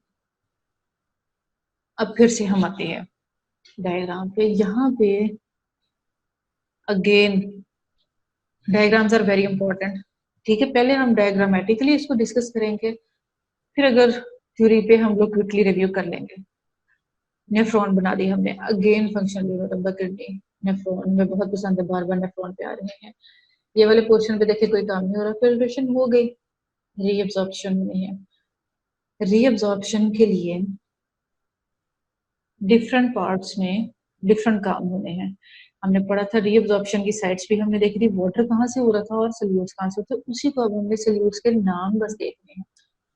प्रॉक्सिमल कॉन्वोल्यूटेड ट्यूब्यूल से रीअब्जॉर्प्शन होती है किस किस की, वाटर की, sodium, potassium, chloride, bicarbonate, glucose, amino acids, ठीक है। उसके अलावा यूरिया, यूरिक एसिड, यहाँ पे मैक्सिमम चीजें जो है वो रीएब्सॉर्ब हो रही होती है। उसके बाद अभी हम लोग सिर्फ रीएब्सॉर्प्शन की बात कर लेते हैं। फिर हमने पढ़ा था कि थिन डिसेंडिंग से सिर्फ वाटर रीएब्सॉर्ब हो रहा होता है, और थिक असेंडिंग से सोल्यूट, उन सोल्यूट्स पे क्या है, सोडियम, पोटेशियम, क्लोराइड, राइट। अब डीसीटी पे अगर चले जाएं, अगेन यहाँ पे भी sodium, potassium, chloride, bicarbonate and water reabsorb पूरा होता है, ठीक है। Late DCT, early collecting ducts में अगेन यहाँ पे जो है फिर से हाइड्रोजन, पोटेशियम एंड अमोनियम हो रहा होता है। ये सारी की सारी साइट्स कहाँ की हैं, रीअब्जॉर्प्शन की। और रीअब्जॉर्प्शन की साइट के अकॉर्डिंग अब हमारे पास सारे के सारे सोल्यूट्स आ गए, कौन सा सोल्यूट जो है वो किस साइड से रीअब्जॉर्ब होना है, ठीक है। सिक्रीशन अभी जो हो रही है उसको मैं अभी यहाँ पे स्किप करेंगे, ठीक है, क्योंकि ये स्लाइड दोबारा आएगी सिक्रीशन में, तब हम देखेंगे सिक्रीट क्या क्या हो रहा था। अभी हमने सिर्फ और सिर्फ जो है वो रीअब्जॉर्प्शन करनी है। अगेन उसकी एन अदर डायग्रामेटिक रिप्रेजेंटेशन है। अच्छा, ये अब आ गई diagrams. Now I want everyone to be attentive, ठीक है। ये हमारे डायग्राम्स जो हैं ये आपके फर्स्ट ईयर में भी बनी हुई है। मुझे ये हैंड रिटन थोड़ी सी एब्स्ट्रैक्ट सी ज्यादा अच्छी लगी थी तो मैंने ये ऐड कर दी है। प्रॉक्सिमल कॉन्वोल्यूटेड ट्यूब्यूल से हमने बहुत सारी चीजें रीअब्सॉर्ब तो करवा दी। अब रीअब्सॉर्ब कहाँ से होंगी, ठीक है। सबसे पहले यहाँ पे देखिए ये सोडियम हो रहा है, ग्लूकोज एंड अमाइनो एसिड्स हो रहे हैं। ये ल्यूमन है, ल्यूमिनल सरफेस है। ये सेल आ गया, सेल की बाउंड्री, ठीक है। और ये सेल की जो है वो कैपिलरी के साथ आ गई बेसल सरफेस, ठीक है। और ये वाली जो है ल्यूमन की तरफ है उसको एपिकल सरफेस भी हम कह सकते हैं। ल्यूमन से रीअब्सॉर्ब हुआ सेल, यहाँ पे अब सोडियम भी रीअब्सॉर्ब हुआ है, ग्लूकोज भी हुआ है, अमाइनो एसिड्स भी हुए हैं। ये कैसे हुआ है, ये यहाँ पे डिफ्यूजन के थ्रू हुआ है, ठीक है। पहला मैकेनिज्म पीसीटी में जो हो रहा है that is diffusion.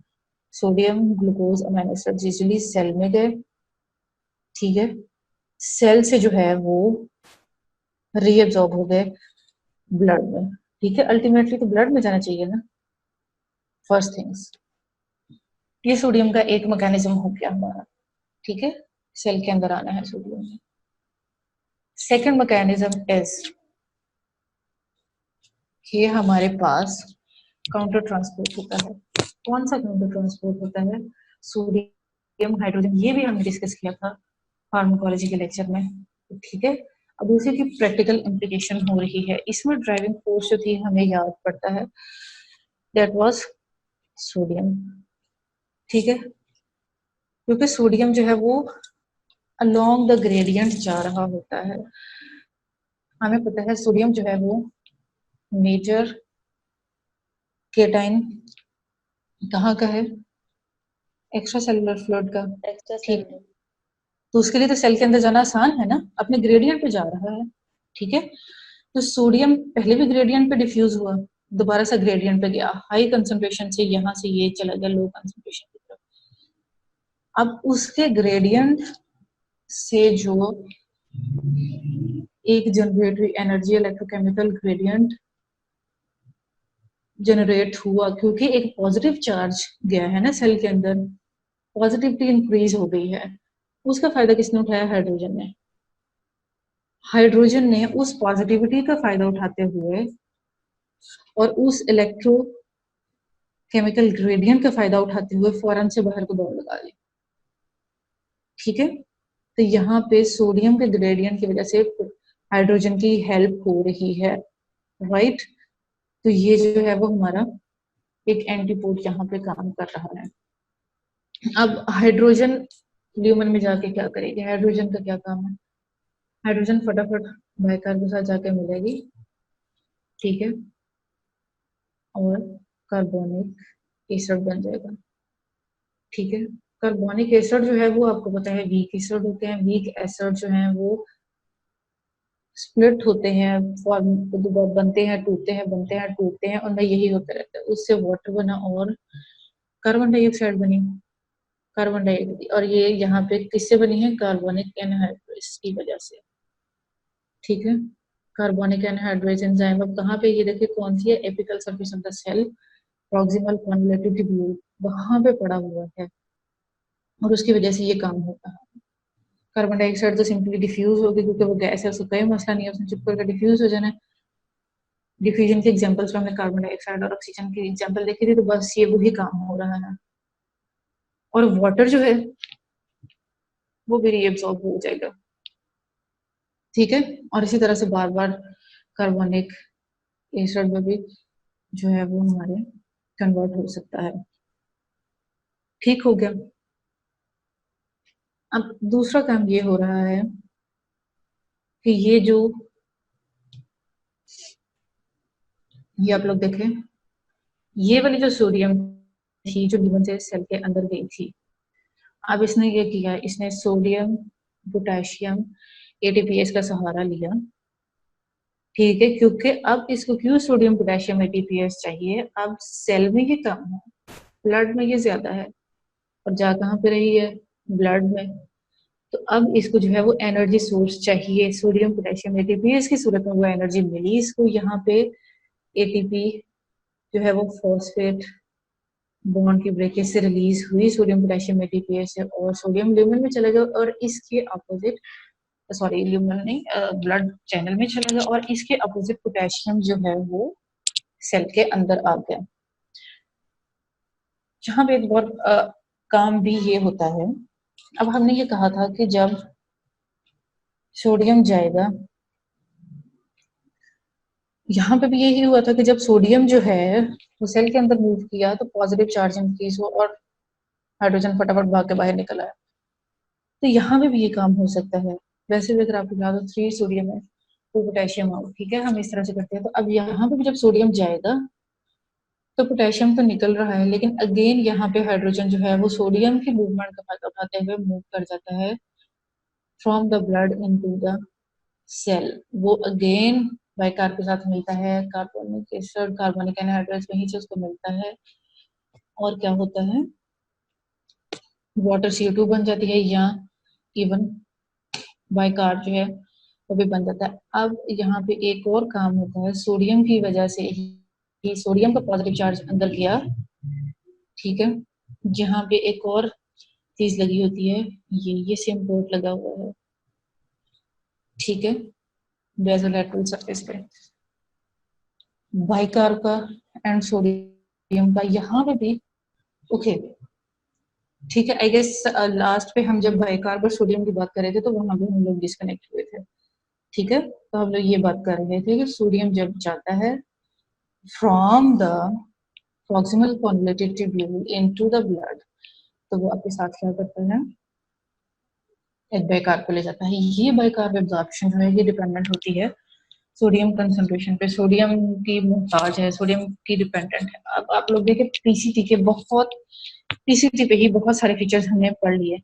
That's why I said it's very important to discuss the diagrams, ठीक है। ये पीसीटी पे इतने ढेर सारे काम हो रहे हैं, ठीक, और ये जो है यहाँ पे बाइकार्बोनेट बफर सिस्टम भी हमने डिस्कस कर लिया, अगर आप लोग गौर करें तो, ठीक हो गया। तो सोडियम यहाँ पे डिफ्यूजन से एब्जॉर्ब हुई, सोडियम उसके बाद जो है वो हाइड्रोजन के साथ, एंटीपोड के साथ, बाइकार के साथ जो है वो उसने सिम पोर्ट बनाया हुआ है, उसके अलावा सोडियम पोटेशियम ATPase भी है। तो सोडियम यहाँ पे 4 तरह से चल रही है PCT में। ठीक हो गया। PCT के बाद हम लोग बात करते हैं असेंडिंग लूप ऑफ हेनले की। अच्छा, डिसेंडिंग लूप ऑफ हेनले की मैंने बात की। देखो, डिसेंडिंग में तो सिर्फ वाटर की रीअब्जॉर्प्शन हो रही थी ना, और फिर हम आगे पढ़ेंगे काउंटर करंट मल्टीप्लायर। वहां पे भी आप लोगों को पता चलेगा कि असल में काम पहले असेंडिंग में हो रहा होता है, फिर डिसेंडिंग में हो रहा होता है। सो बेसिकली बेशक वो बाद में एटॉमिकली लोकेटेड है, लेकिन काम उसमें पहले हो रहा होता है। यहाँ पे एक और बहुत मजे का काम होता है। यहाँ पे भी ल्यूमिनल सरफेस पे, luminal surface is apical surface. ये मैं आपको इसलिए आइडिया दे रही हूँ एपिकल सरफेस का और बेसल सरफेस का, कि आप लोगों को बहुत दफा एमसीक्यूज में एपिकल सरफेस जब लिखा हुआ या बेसल सरफेस का, तो आप लोगों को थोड़ी सी टेंशन हो जाती है। एपिकल सरफेस पे एक ट्रांसपोर्टर पड़ा हुआ है, ये ट्राइपोड पड़ा हुआ है, sodium potassium 2 chloride, 2 positive 2 negative charge, ये सारे के सारे इकट्ठे गुजरते हैं, पॉजिटिव 2 और वो अपने साथ 2 नेगेटिव को ले जाते हैं। ठीक है, इनटू द सेल। ये असेंडिंग लूप ऑफ हेनले में काम हो रहा है। पोटेशियम भी अंदर चला गया, क्लोराइड भी चला गया, सोडियम भी चला गया। अब तीनों ने वहां जाके क्या किया है, ये देखने वाली बात है। सोडियम ने फिर से वही काम किया है, इसकी बेसल सरफेस पे फिर से लगा हुआ है सोडियम पोटेशियम ATPase। उसके साथ फटाफट सोडियम जो है वो निकल के बाहर ल्यूमन में ब्लड स्ट्रीम में चली गई, और पोटेशियम सॉरी इंट्रासेलुलरली आ गया। अब उसके साथ और क्या काम आया था, उसके साथ पोटेशियम आया था और उसके साथ क्लोराइड आया था। अब ये दोनों क्या करते हैं, एक ये पड़ा हुआ है को ट्रांसपोर्टर, उसको पकड़ते हैं और ये दोनों भी जो है वो बाहर निकल जाते हैं सेल से टुवर्ड्स द ब्लड। ठीक है, आप लोगों ने एक यहाँ पे 2 स्लाइड देखने के बाद आप लोगों को ये बात समझ आ गई होगी कि ATPase कहाँ पे लगा हुआ है दोनों स्लाइड्स में। Basal surface of the cell पे, जहाँ पे बेसमेंट मेम्ब्रेन आ रही है, बेसमेंट बेसोलैटरल भी बहुत जगह पे लिखा होता है, बेसमेंट मेम्ब्रेन के साथ जहाँ पे इसका कांटेक्ट आ रहा है। ठीक है, बेसमेंट मेम्ब्रेन के साथ जहाँ पे इसका कांटेक्ट आ रहा होता है, राइट। बेसमेंट मेम्ब्रेन के साथ सोडियम पोटेशियम ATPase की क्या इंपॉर्टेंस है? The importance is we need to maintain blood sodium levels, वहां पे इसकी कंसंट्रेशन हाई होती है। ठीक है, अगेंस्ट द ग्रेडियंट इसने जाना होता है, दैट्स व्हाई वहां पे इसको ATPase चाहिए होता है। आप लोग कॉन्फिडेंटली सोडियम पोटेशियम ATPase का तो कह सकते हैं कि कहाँ पे लगा हुआ है, बेसमेंट मेम्ब्रेन पे, बेसल मेम्ब्रेन पे, और दूसरी एपिकल। तो कौन सा ट्रांसपोर्ट किस पे लगा हुआ है? आई होप कि अब आप लोगों को जो है वो थोड़ी समझ आनी शुरू हो गई होगी। एक और काम यहाँ पे हो रहा है कि ये जो पोटेशियम यहाँ पे आ रहा था,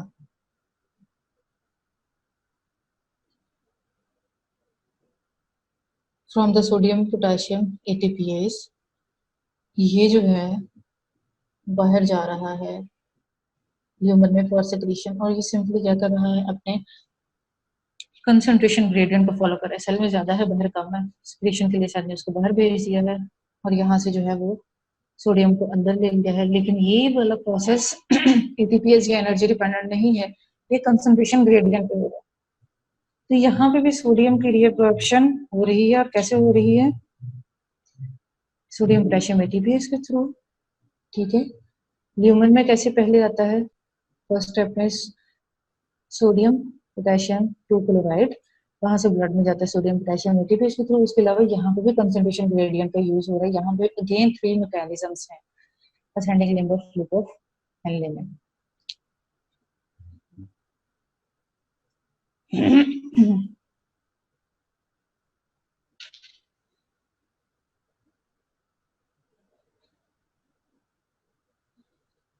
देन डिस्टल कॉन्वोल्यूटेड ट्यूब्यूल, वही ल्यूमन, वही सेल, वही ब्लड कैपिलरीज, उससे हम याद करें।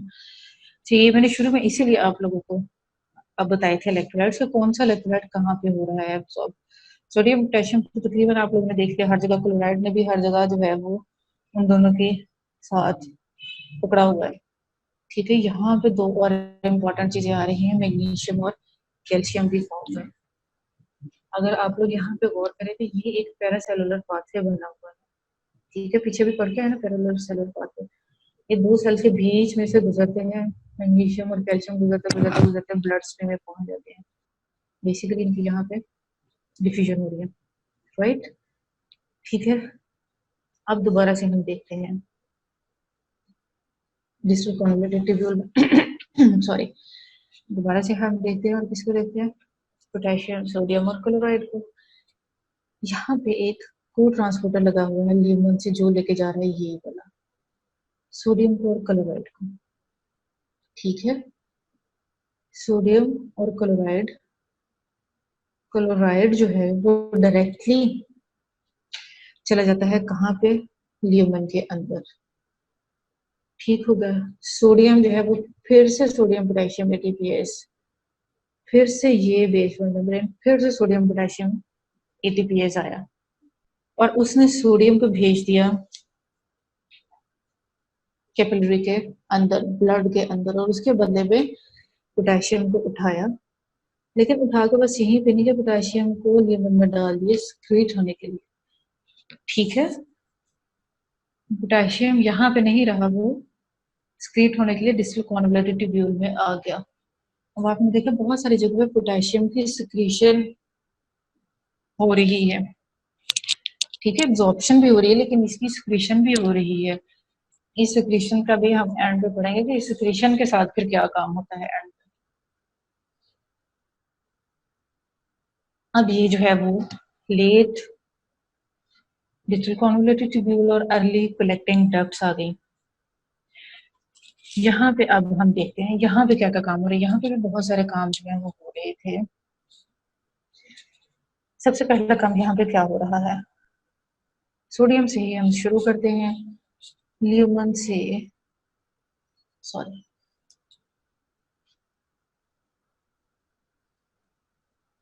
ल्यूमन से सोडियम सेल में आया।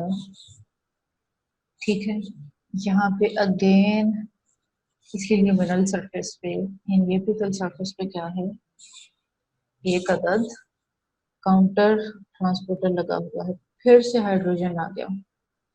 ठीक है, sodium into the cell, hydrogen जो है वो क्या करता है, आउट ऑफ द सेल। उसी तरह से वो मिला बाइकार्ब के साथ कार्बोनिक एसिड, ये भी अब दोबारा से पीसीटी के बाद दूसरी जगह कहाँ पे बफर आया है, late DCT early collecting tubules में।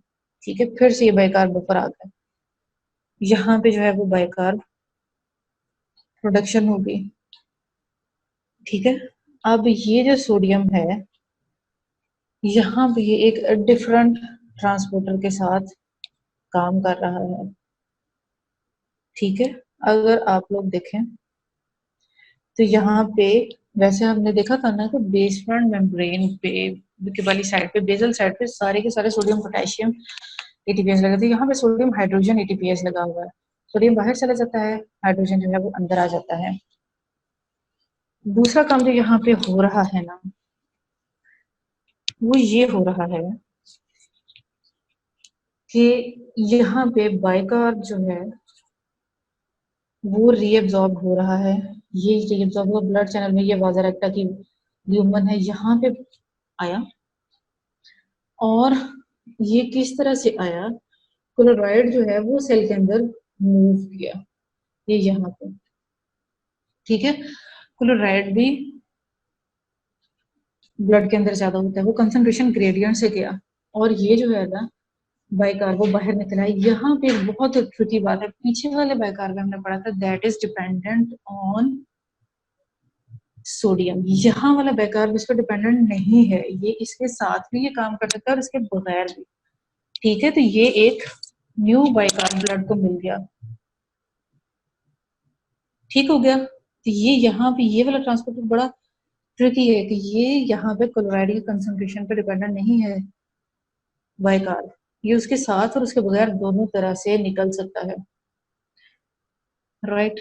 दूसरा सोडियम फिर से यहाँ पे एक बड़ा मजे का काम कर रहा है। सोडियम जो है वो ल्यूमन से आता है सेल में, सेल से जाता है बाहर, उसके बदले में पोटेशियम अंदर आया और ल्यूमन में गया सिक्रेशन के लिए। लेकिन यहाँ पे सोडियम पोटेशियम एटीपीएस या एनर्जी नहीं लग रही, यहाँ पे क्या हो रहा है, ये हार्मोन के अंडर काम हो रहा है, रेनिन एंजियोटेंसिन एल्डोस्टेरोन सिस्टम। ठीक है, एंजियोटेंसिन ने एल्डोस्टेरोन को रीनल मेडल्ला से एक्सक्रीट करवाया, वही लो ब्लड प्रेशर, वही लो सोडियम, इन सारे स्टिमुलाई की सूरत में। और उसने क्या किया आके, उसने, क्योंकि उसको तो स्टिमुलस कहाँ से मिला है, लो ब्लड प्रेशर, राइट, लो सोडियम, उसने सोडियम को रीअब्सॉर्ब कराना है और वो at the cost of potassium फिर रीअब्सॉर्ब करवा देता है। ठीक हो गया।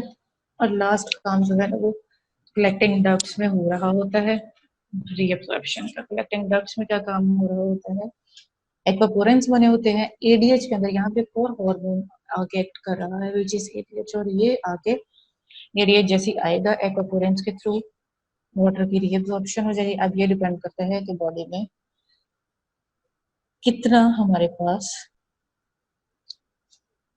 वाटर है, उसके हिसाब से ये जो है वो करेगा रीअब्सॉर्प्शन ऑफ वाटर। ओके, सो अगर आपको ये समझ आ गई है तो आगे वाला तो हम जल्दी जल्दी गुजार देंगे, वो सारी की सारी इसी की डिस्क्रिप्शन है। मैंने ये कोशिश की है कि आपका कॉन्सेप्ट बन जाए। मुझे ये लगता था कि रीअब्सॉर्प्शन में किडनी में सबसे ज्यादा मसला था, अगर आपको ये समझ आ गई तो आपको पूरी की पूरी किडनी आ गई। इसलिए हम यहाँ पर ड्यू टाइम देंगे, यहाँ पे अगर किसी के कोई क्वेश्चन है तो वो बता दें क्विकली, ये आगे स्लाइड्स में रिवाइज भी हो जाएगा। ठीक है, सो any question so far? I guess mics are off. Okay, they are back on.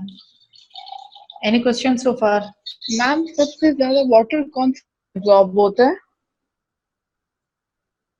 History में आगे आ जाएगी उसकी एब्जॉर्प्शन, क्वांटिटीज की आप लोग टेंशन ना लें, वो तो आ जाएगी।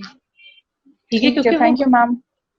वहां से तो डिफ्यूजन के थ्रू सबको सबसे ज्यादा मैक्सिमम वहीं से एब्जॉर्ब हो रहा है ना, बाकी तो कोई hormonal dependent, areas dependent, aldosterone dependent चीजें और लेकिन लूप फैलने में तो वो चीजें नहीं आई। लेकिन खैर वो वाली चीजें आ जाती है ना, तो मैक्सिमम पीसीटी ही है, पीसीटी मेजर साइट है, 65% चीजें वहीं से रीअब्सॉर्ब हो रही है। ठीक है, ओके मैम, थैंक यू। और कोई questions? Any other questions? Okay, all right enough. अब हम लोग सबसे जल्दी जल्दी जो है वो इसको कर देंगे क्विकली रिव्यू। सारे के सारे यही जो है कॉन्सेप्ट बना लिया है, अब हम लोग जो है वो इनकी क्विक रीअब्सॉर्प्शन को देख लेंगे। Any other questions? मुझे एक बार माइक की आवाज आ रही है, ये तो मुझे कुछ गिरने की आवाज आ रही है माइक से ज्यादा मुझे लगता है। No questions? Very good. No ma'am. Okay, thank you very much. अच्छा, रीअब्सॉर्प्शन ऑफ ग्लूकोज पीसीटी में यदि हमने पढ़ लिया था, सोडियम के ग्रेडियंट को फॉलो किया तो ये सेकेंडरी एक्टिव ट्रांसपोर्ट थी, सोडियम के ग्रेडियंट की वजह से इसने फायदा उठाया, राइट। को ट्रांसपोर्ट इसकी जो है वो हो गई, सोडियम ग्लूकोज को ट्रांसपोर्ट हो गया क्विकली। अब हम लोग इसको रिव्यू करते जाएंगे। ये देखें, यहाँ से सोडियम का जो था वो एपिकल सरफेस पे सोडियम ग्रेडियंट का फायदा उठाया, सोडियम गया ग्लूकोज उसके साथ और अमीनो एसिड्स उसके साथ इसी तरह से गई, यहाँ से फिर जो है वो सेल के अंदर आ गए को ट्रांसपोर्ट के थ्रू, राइट। और सोडियम पोटेशियम एटीपीएस दोबारा से ये हमारे लगा हुआ है बेसल सरफेस पे, interstitial fluid means capillary and capillary environment. Reabsorption of amino acids again same, glucose को ट्रांसपोर्ट। ठीक है, प्रोटीन हमें पता है कि लार्ज मॉलिक्यूल्स होते हैं, अव्वल तो वो गुजरते ही कम है फिल्ट्रेशन के बाद, और जो गुजर जाते हैं वो पाइनोसाइटोसिस होते हैं।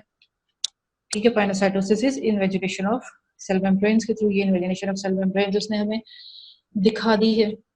ठीक है, सेल में इनकी ब्रेकडाउन अमीनो एसिड और ब्लड स्ट्रीम में जाए वो एक अलग बात है। रीअब्सॉर्प्शन ऑफ सोडियम जो है, सोडियम पोटेशियम एटीपीएस हमने जगह जगह देख लिया। ठीक है, तो उसकी वजह से जो है वो बेसोलैटरल मेम्ब्रेन पे होता है, उसकी वजह से ब्लड लेवल सोडियम का मेंटेन हो रहा होता है। ठीक है, तो ये कान आप इधर से पकड़िए, इधर से पकड़ के ग्रेडियंट जो है वो इसकी वजह से जैसे ही क्रिएट हुआ तो सेल में उसकी डिफ्यूजन इजी हो जाती है, क्योंकि सेल में वैसे भी कम होता है। ग्रेडियंट जो है वो सोडियम पोटेशियम एटीपीएस के थ्रू भी क्रिएट हो सकता है, राइट। ये वही वाला जो है वो हमारा ग्रेडियंट, ये सब हमने डिस्कस कर लिया था। रीअब्जॉर्प्शन ऑफ सोडियम 3 स्टेप्स पे, ठीक है। इलेक्ट्रोकेमिकल ग्रेडियंट से हुई, बेसोलैटरल मेम्ब्रेन पे सोडियम पोटेशियम एटीपीएस से हुई, और अगेन जो है वो पेरिट्यूबुलर कैपिलरीज में इसकी रीअब्जॉर्प्शन हो गई, ठीक है।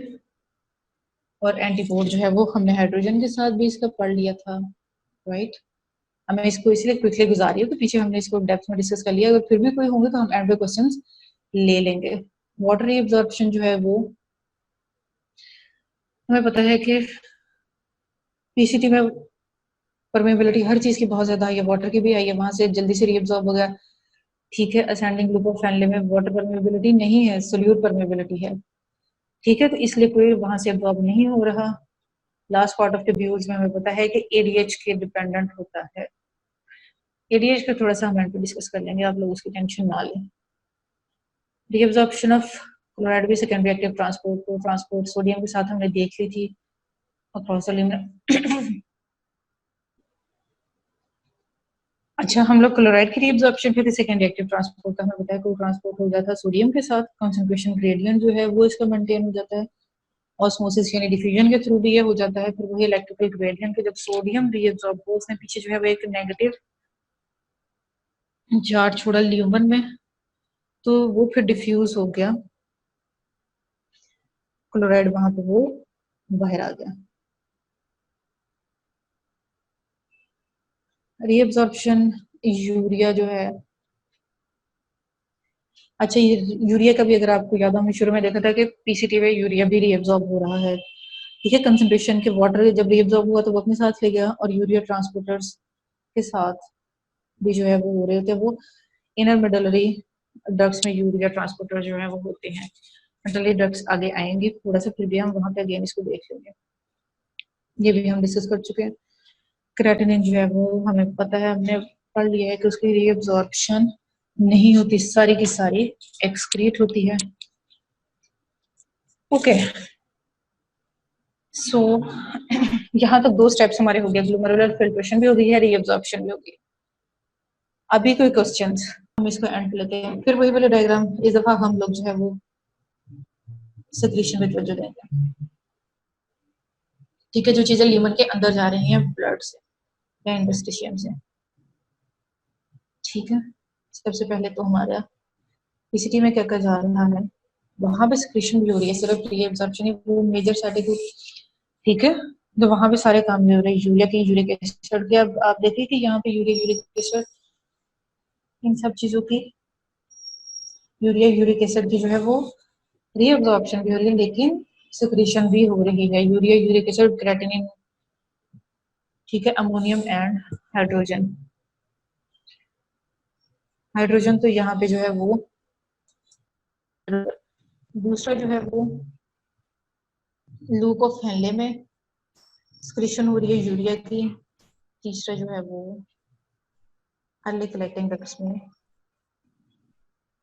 किसकी हो रही है, हाइड्रोजन आयन की, पोटेशियम की एंड अमोनियम आयन की, ठीक है। पोटेशियम का मैंने आपको वहां पे भी स्पेशली मेंशन किया था कि आप लोग ये देखें कि यहाँ पे पोटेशियम जो है वो सिक्रीट हो रहा है, ठीक है। और इसकी एक स्पेशल इंपॉर्टेंस है इस सिक्रीशन की।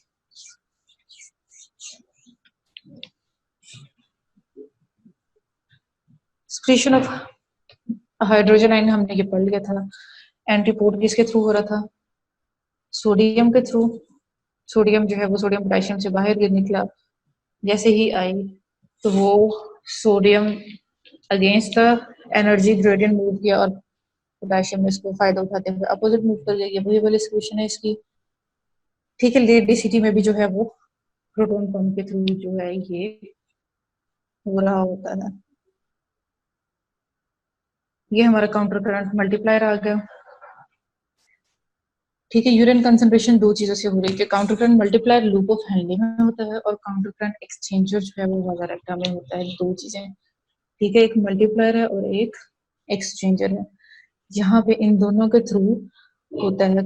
इसका मकसद क्या होता है कि हमने हाई ऑस्मोलैलिटी मेंटेन करनी थी, कहाँ पे, रीनल मेडुला में, और उसकी वजह से जो है वो एक्टिव ट्रांसपोर्ट हो रही थी सोडियम एब्जॉर्प्शन ऑफ यूरिया, उसकी वजह से वाटर एब्जॉर्प्शन और यूरिन जो है वो ज्यादा कंसंट्रेटेड हो जाएगा। बेसिकली काउंटर करंट मल्टीप्लायर का मकसद क्या है, रीअब्जॉर्प्शन ऑफ वाटर, और वो किसको फॉलो करता है, सोडियम को। तो उसकी वजह से कंसंट्रेशन ऑफ यूरिन इंक्रीज करना होता है। ये उसी का जो है वो हम लोगों ने देख लिया है। ठीक है, ऊपर कॉर्टेक्स है, नीचे हमारा मेडुला है। ये हमारा लूप ऑफ हैंडले जो है वो जा रहा है, लूप ऑफ हैंडले के इर्द गिर्द जो है वो वाजारेक्टा पड़ी हुई है। अब ये क्या होता है, डिसेंडिंग वाजारेक्टा क्या करती है, अब ये यहाँ पे, इसलिए मैंने ये आपसे कहा था कि डिसेंडिंग जो है वो लीड फॉलो करती है किसकी, असेंडिंग की। असेंडिंग पहले काम करता है, असेंडिंग क्या करता है, पहले सोल्यूट्स को रीअब्सॉर्ब करता है, वहां से सोल्यूट्स आते हैं और उसकी वजह से जो है वो असेंडिंग को एक ग्रेडियंट मिलता है, ठीक है, उन सोल्यूट्स की वजह से। और इसी तरह से असेंडिंग जो है वो कहाँ से, वो क्या करता है, वो वाटर लेता है। वाटर कहाँ से लेता है, डिसेंडिंग से, वहां पे उसकी एब्जॉर्प्शन हो रही है, ठीक है। तो इसकी वजह से ये एक दूसरे को दोनों चीजें सप्लाई कर रहे हो, तो उसकी वजह से एक हमारा जो है वो काउंटर करंट मल्टीप्लायर मेंटेन रहता है, उसकी वजह से वाटर की रीअब्जॉर्प्शन हो जाती है और वाटर जो है वो हमारा बैक टू सर्कुलेशन चला जाता है और मेडुला की हाइपरटोनिसिटी जो है वो मेंटेन रहती है। अगर मेडुला हाइपरटोनिक होगा तो ही वाजारेक्टा में जो है वो सोल्यूट्स आएंगे, उसके टोन ज्यादा। अगर उसकी जो है वो ऑस्मोलैरिटी ज्यादा हो गई तो फिर ही जो है वो हमारे सोल्यूट्स हैं वो एब्जॉर्ब होंगे और फिर ही हमारे कंसंट्रेशन ग्रेडियंट्स मेंटेन रहेंगे। प्लाज्मा ऑस्मोलैरिटी पे, ब्लड वॉल्यूम पे ये डिपेंड कर रहा होता है। यूरिन की कंसंट्रेशन जो है हमारी, यहाँ पे आ गया हमारा ADH, increase excuse me ma'am, जी। मैम ये मल्टीप्लायर एक्सचेंजर में डिफरेंस प्लीज एक दफा रिपीट कर देंगे। अच्छा, मल्टीप्लायर में क्या हो रहा होता है, मल्टीप्लायर में ये हो रहा होता है कि ऑस्मोलैरिटी मेडुला की ज्यादा हो रही होती है, यानी अगर उसकी फॉर एग्जांपल 10 थी ऑस्मोलैरिटी, वो मल्टीप्लाई होके फर्दर 10 से मल्टीप्लाई फॉर एग्जांपल, ठीक है, वो कहाँ तक चली जाती है, 1000 तक चली जाती है। अल्टीमेटली कितनी अचीव करनी होती है, 1200। ये यहाँ पे यही हमारी लिखी हुई है। एक्सचेंजर क्या करता है, वो इस ऑस्मोलैरिटी, बहुत ज्यादा हाई ऑस्मोलैरिटी का उठाता है फायदा और एक्सचेंज करता है वाटर को और सोल्यूट्स को। यानी जब ऑस्मोलैरिटी, यहाँ पे आप लोग देखें, ये देखें, यहाँ पे जो है वाटर आया, ये डिसेंडिंग से, ये वाटर लिखा हुआ है यहाँ पे, ये छोटा है, ठीक है। सोडियम और यूरिया आया कहाँ से, डिसेंडिंग लेम से, ठीक है। यहाँ पे इन सब चीजों ने मिलके एक मेंटेन कर दिया है कंसंट्रेशन ग्रेडियंट। टोन जो है यहाँ पे मेडुला की बहुत ज्यादा हो गई है, उसकी वजह से फायदा क्या हुआ है, उसकी वजह से जब यहाँ पे टोन ज्यादा होगी और ब्लड में कम होगी तो ब्लड को वो सारी चीजें उठाने में आसानी होगी, ठीक है। तो इस तरह से वो कैपिलरीज जो है वो उसको रीअब्सॉर्ब कर लेती हैं वाटर को along with the solutes, right? Thank you. Okay. Increase water intake जब बॉडी में होती है, ज़ाहिर वाटर ज्यादा है तो इसका मतलब सोडियम और बाकी सारे के सारे इलेक्ट्रोलाइट्स कम है। उसकी वजह से क्या होता है, हाइपोथैलेमस में हमारे पड़े होते हैं रिसेप्टर्स जो कि डिटेक्ट करते हैं वाटर को। हमने एडीएच पढ़ा था ना कि एडीएच जो है वो कलेक्टिंग डक्ट्स पे एडीएच आके काम कर रहा था वाटर रीअब्सॉर्ब करवाने के लिए। वाटर बाकी का रीअब्सॉर्ब हो रहा होता है, लेकिन जो एंड में वाटर की रीअब्सॉर्प्शन होती है ना, वो बॉडी में वाटर कंटेंट की बेसिस पे हो रही होती है। जब बॉडी में वाटर कंटेंट कम या ज्यादा है उसके अकॉर्डिंग एडीएच रिलीज होगा और उसके अकॉर्डिंग जो है वो वाटर की रीअब्सॉर्प्शन होगी, ठीक है। तो जैसे ही वाटर इनटेक ज्यादा हुई, ऑस्मोलैरिटी कम हुई, ठीक है, वाटर ज्यादा हुआ, ऑस्मोरिसेप्टर्स इनहिबिट हो गए, उन्होंने एडीएच को सिक्रीट करना बंद कर दिया। एडीएच ने क्या करना, वाटर एब्जॉर्ब करना, वाटर ऑलरेडी बॉडी के पास ज्यादा है, वाटर की एब्जॉर्प्शन जो है, एडीएच की सिक्रीशन जो है वो बंद हो गई, वाटर परमेबिलिटी जो है वो कम हो गई डीसीटी में और कलेक्टिंग डक्ट्स में, और रीअब्जॉर्प्शन भी कम हो गई, यूरिन ऑस्मोलैरिटी और यूरिन वॉल्यूम जो है वो ज्यादा हो गया, राइट। सो बाकी जो सारा का सारा है आगे भी यही वाला सारा reabsorption and secretion in different parts of the nephron ही हमने डिस्कस किया हुआ है, ठीक है। लेकिन मुझे है कि हम लोगों ने वो इन डेप्थ डिस्कस कर लिया है, तो आई गेस हम इसको यहीं पे आज के लिए करेंगे, बाकी पीछे रह जाएगा एसिड बेस बैलेंस। कुछ हमने जो है वो एमसीक्यूज डिस्कस करने हैं, वो सारी चीजें जो है वो हम कल की डिस्कशन में कर लेंगे। अच्छा, आज की जो है वो अभी तक के क्वेश्चंस आप लोगों के, आई नो काफी ड्राई था, मैंने इसको काफी कोशिश की है आप लोगों के कॉन्सेप्ट्स क्लियर करने की, ठीक है। आज के लेक्चर का बेसिक पर्पस यही था कि आप लोग के जो है वो कॉन्सेप्ट्स बन जाए। रीअब्जॉर्प्शन पे सबसे ज्यादा मसला आ रहा हो तो उसको हमने इन डेप्थ डिस्कस किया है, ठीक है। कल वाला लेक्चर जो है वो एसिड बेस डिसऑर्डर्स पे होगा। इसके अलावा जो आप इसमें कोई बात डिस्कस करना चाहते हैं, आज के लेक्चर में कोई क्वेश्चन पूछना चाहते हैं या कल के, तो आप मुझे बताएं। ओके, ठीक है। कल के लिए फिर हम लोग डिस्कस करेंगे एसिड बेस डिसऑर्डर्स को, वो एक हमारा ब्रेस्क और क्विक लेक्चर होगा। उसके अलावा हम लोग कल जो है वो आप लोग अपने एमसीक्यूज लेके आ सकते हैं जो कि रीनल सिस्टम के आप लोगों को चाहिए हो, ठीक है। मतलब उसमें आपको कोई भी कंफ्यूजन हुई है इस तरह से, और हम लोग कोई क्विज रखेंगे, ठीक है। तो कल का हम लोगों का ये एजेंडा है, उसके बाद हम लोग जो है वो रीनल सिस्टम को वाइंड अप कर लेंगे, ठीक हो गया। Okay, that's all from my side. अगर आप लोग कुछ नहीं लेना चाहते, थैंक यू सो मच।